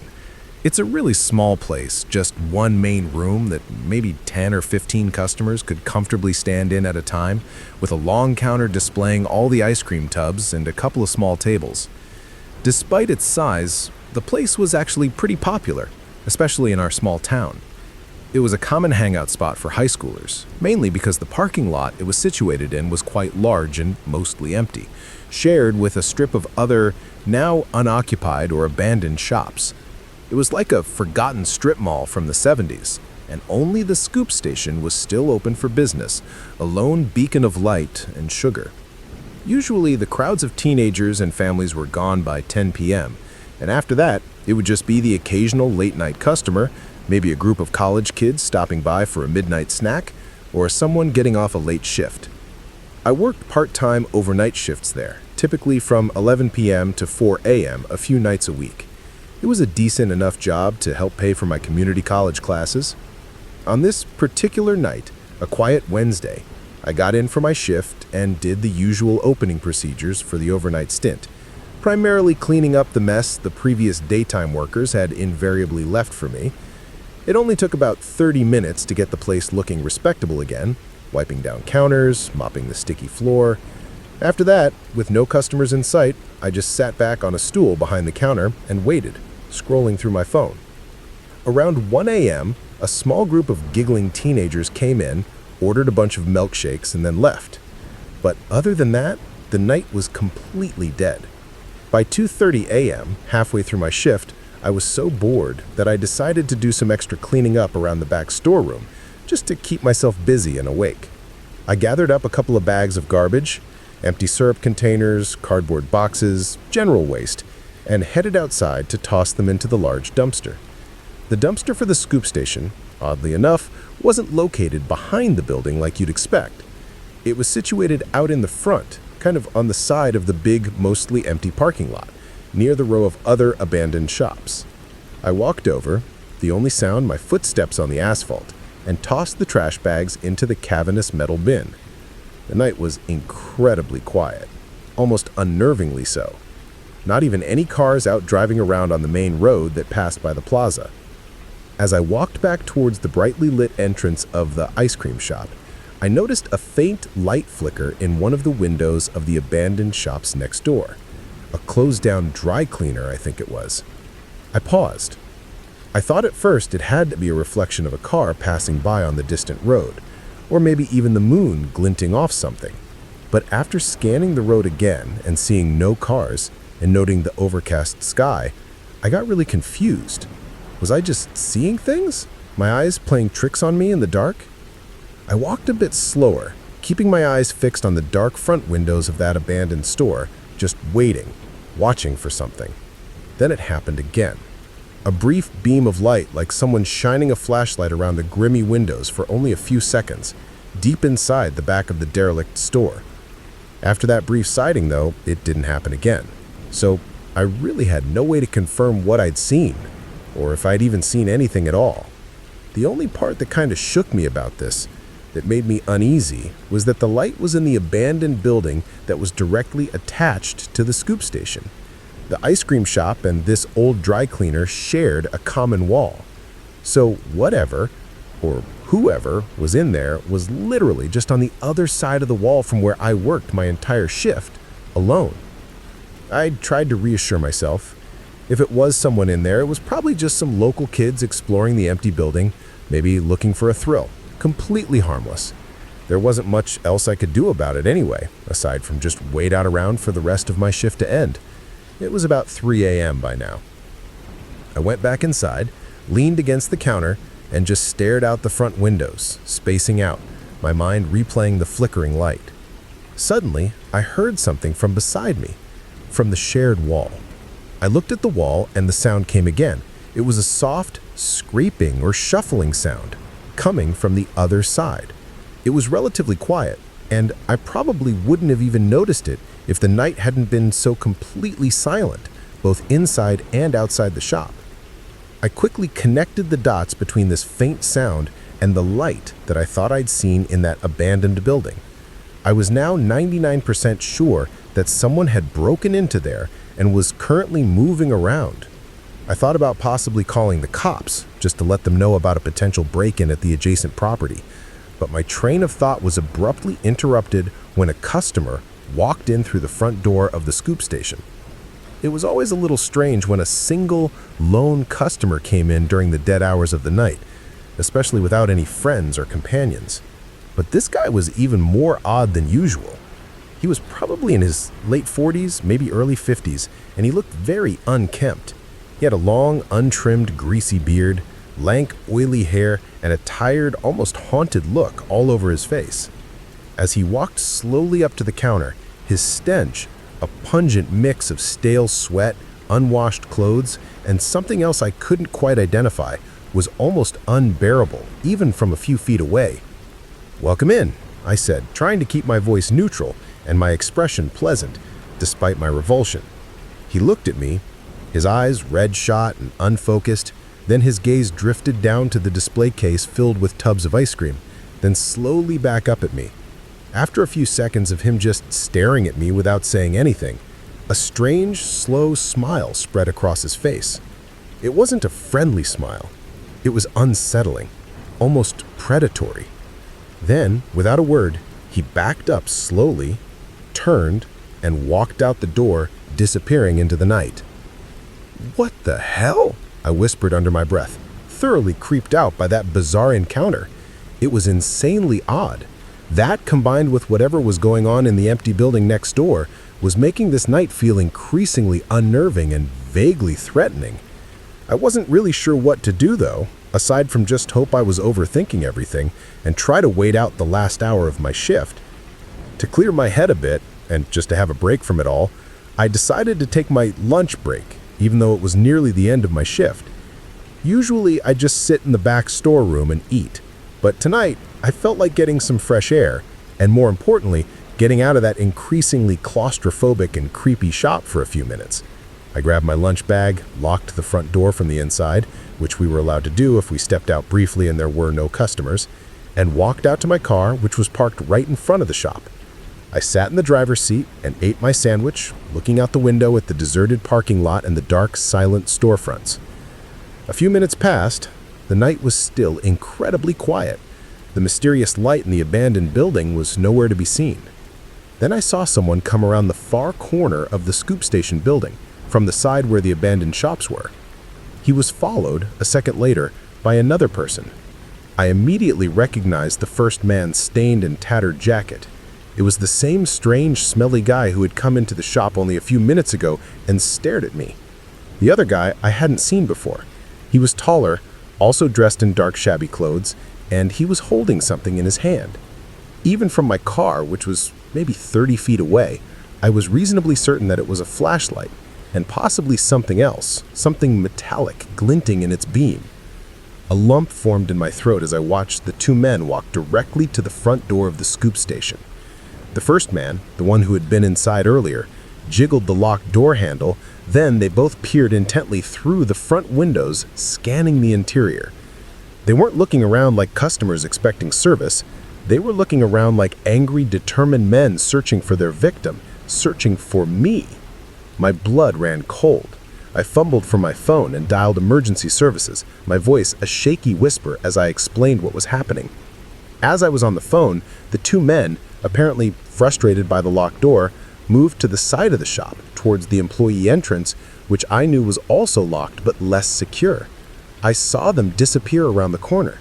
I didn't see them jump the counter or look in the back room because they couldn't get in the front. They were likely trying the back. They didn't steal anything because they couldn't get in while I was watching. They were definitely looking for me. The one guy had come in earlier, I realized with dawning horror, just to see if I was alone, to case the place. Then he'd gone back to get his buddy. By sheer dumb luck, I happened to take my break in my car at that exact moment. If I hadn't, if I'd been inside, in the back room eating my lunch, or even just behind the counter, I don't know what would have happened. When the police got there, the men were gone. They found that a back door to one of the other abandoned stores, the one even further down the strip, had been busted open, so those men had definitely been in there, likely using it as a base or a hiding spot. What they were doing there and what their ultimate plan for me was is still unknown.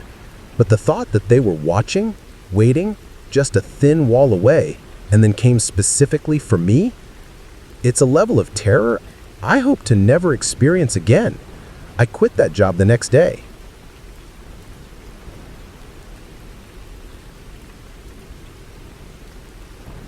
I live in a pretty old apartment building, one of those brick walk-ups from the 70s that hasn't seen much in the way of updates since then. It was, however, just cheap enough for me to afford to live alone in a one-bedroom unit, so that was the main, if not only, reason I lived there. It definitely had its issues. Drafty windows, noisy plumbing, thin walls, but it was mine. This particular incident happened on a regular Tuesday night after I got home from my retail job. It was late, around 10:30 p.m., but I'd actually gotten out of work a couple of hours early that day, which was a rare treat.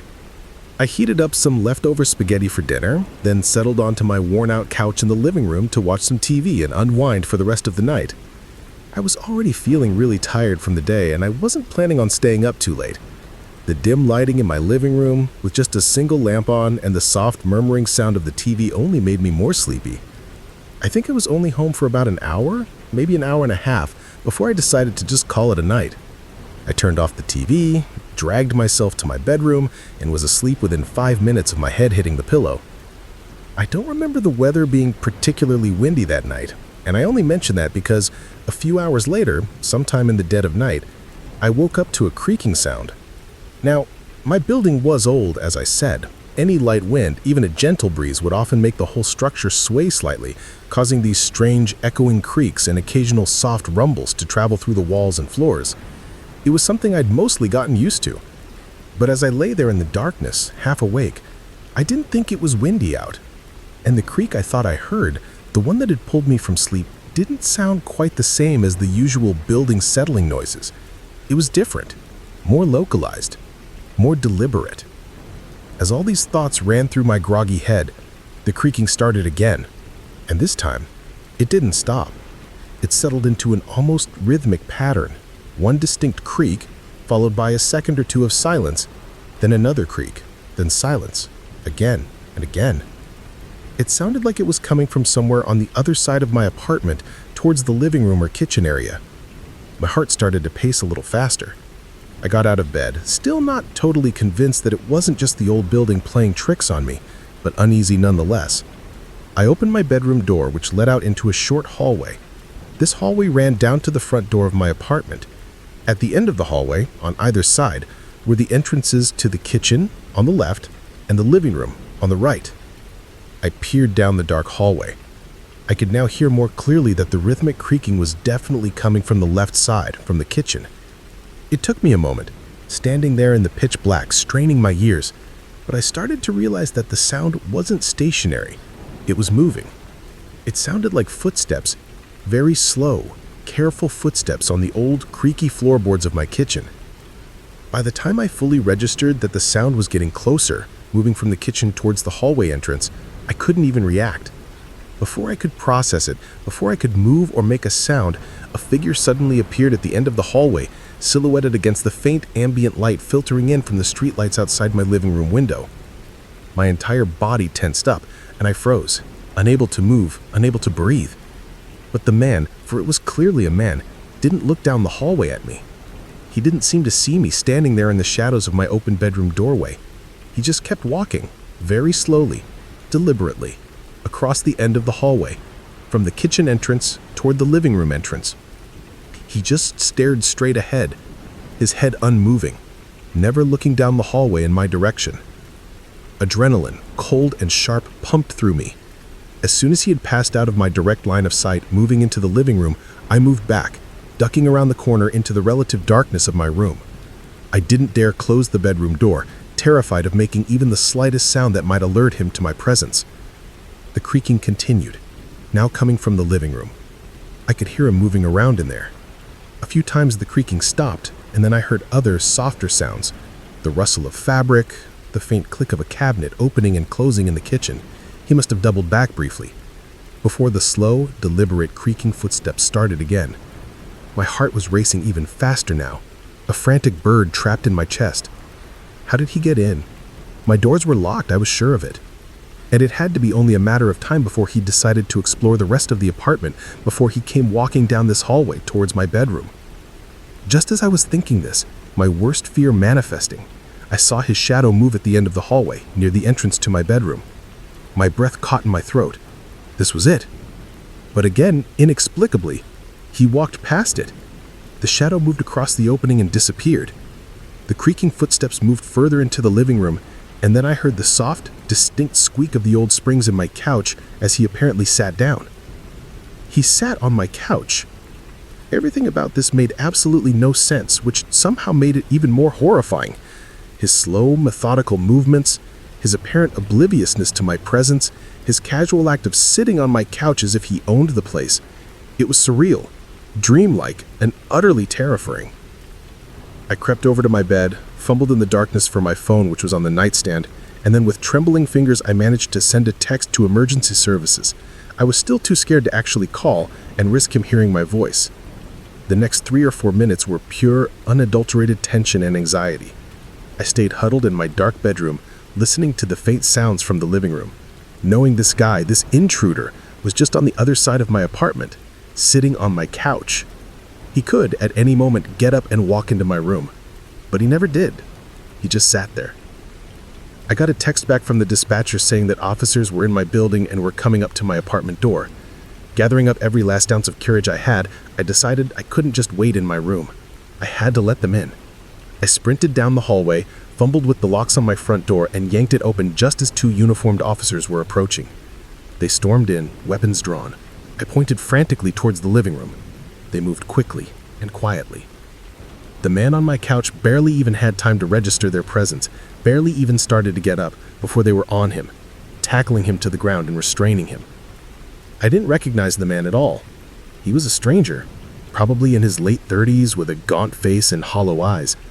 Apparently, according to what he later told the police, or what they pieced together, he'd climbed up the side of the apartment building and onto my second-story balcony. My balcony, I then remembered with a sickening lurch, had a sliding glass door that I often left unlocked during warmer months and had clearly forgotten to secure properly. That was how he'd gotten in. It seems almost impossible that this wasn't a specific break-in targeting my particular apartment, given the effort it would take to scale the building to the second floor. But the man denied everything. He claimed he was just trying to rob a random apartment, looking for valuables. This despite the fact that he hadn't actually taken anything, wasn't carrying a bag or backpack to haul stuff in, and had, bizarrely, just sat on my couch as if he were waiting for something or someone. He even seemed to be making himself at home. And as the police pointed out, it would have been far easier and less risky for him to try and rob one of the ground floor units if it was truly random. Part of me still wonders if me getting out of work early that night had anything to do with this. Is it possible the guy somehow knew my usual schedule? Was that why he was sitting on my couch so calmly? Was he thinking I wasn't home yet and he was just waiting for me to arrive? Or waiting for a specific time to do something else? There's really no way to know for sure. I think it's the uncertainty of it all, the not knowing what that man was truly doing in my apartment, what his real intentions were. Would he have harmed me if I'd confronted him, or if he'd found me in my bed? Would he try it again in the future? Was he really just a random opportunistic burglar? Or was I specifically targeted for some unknown sinister reason? The questions haunt me. I moved out of that apartment a month later. I couldn't stand the feeling of being watched, the memory of those creaking footsteps in the dark.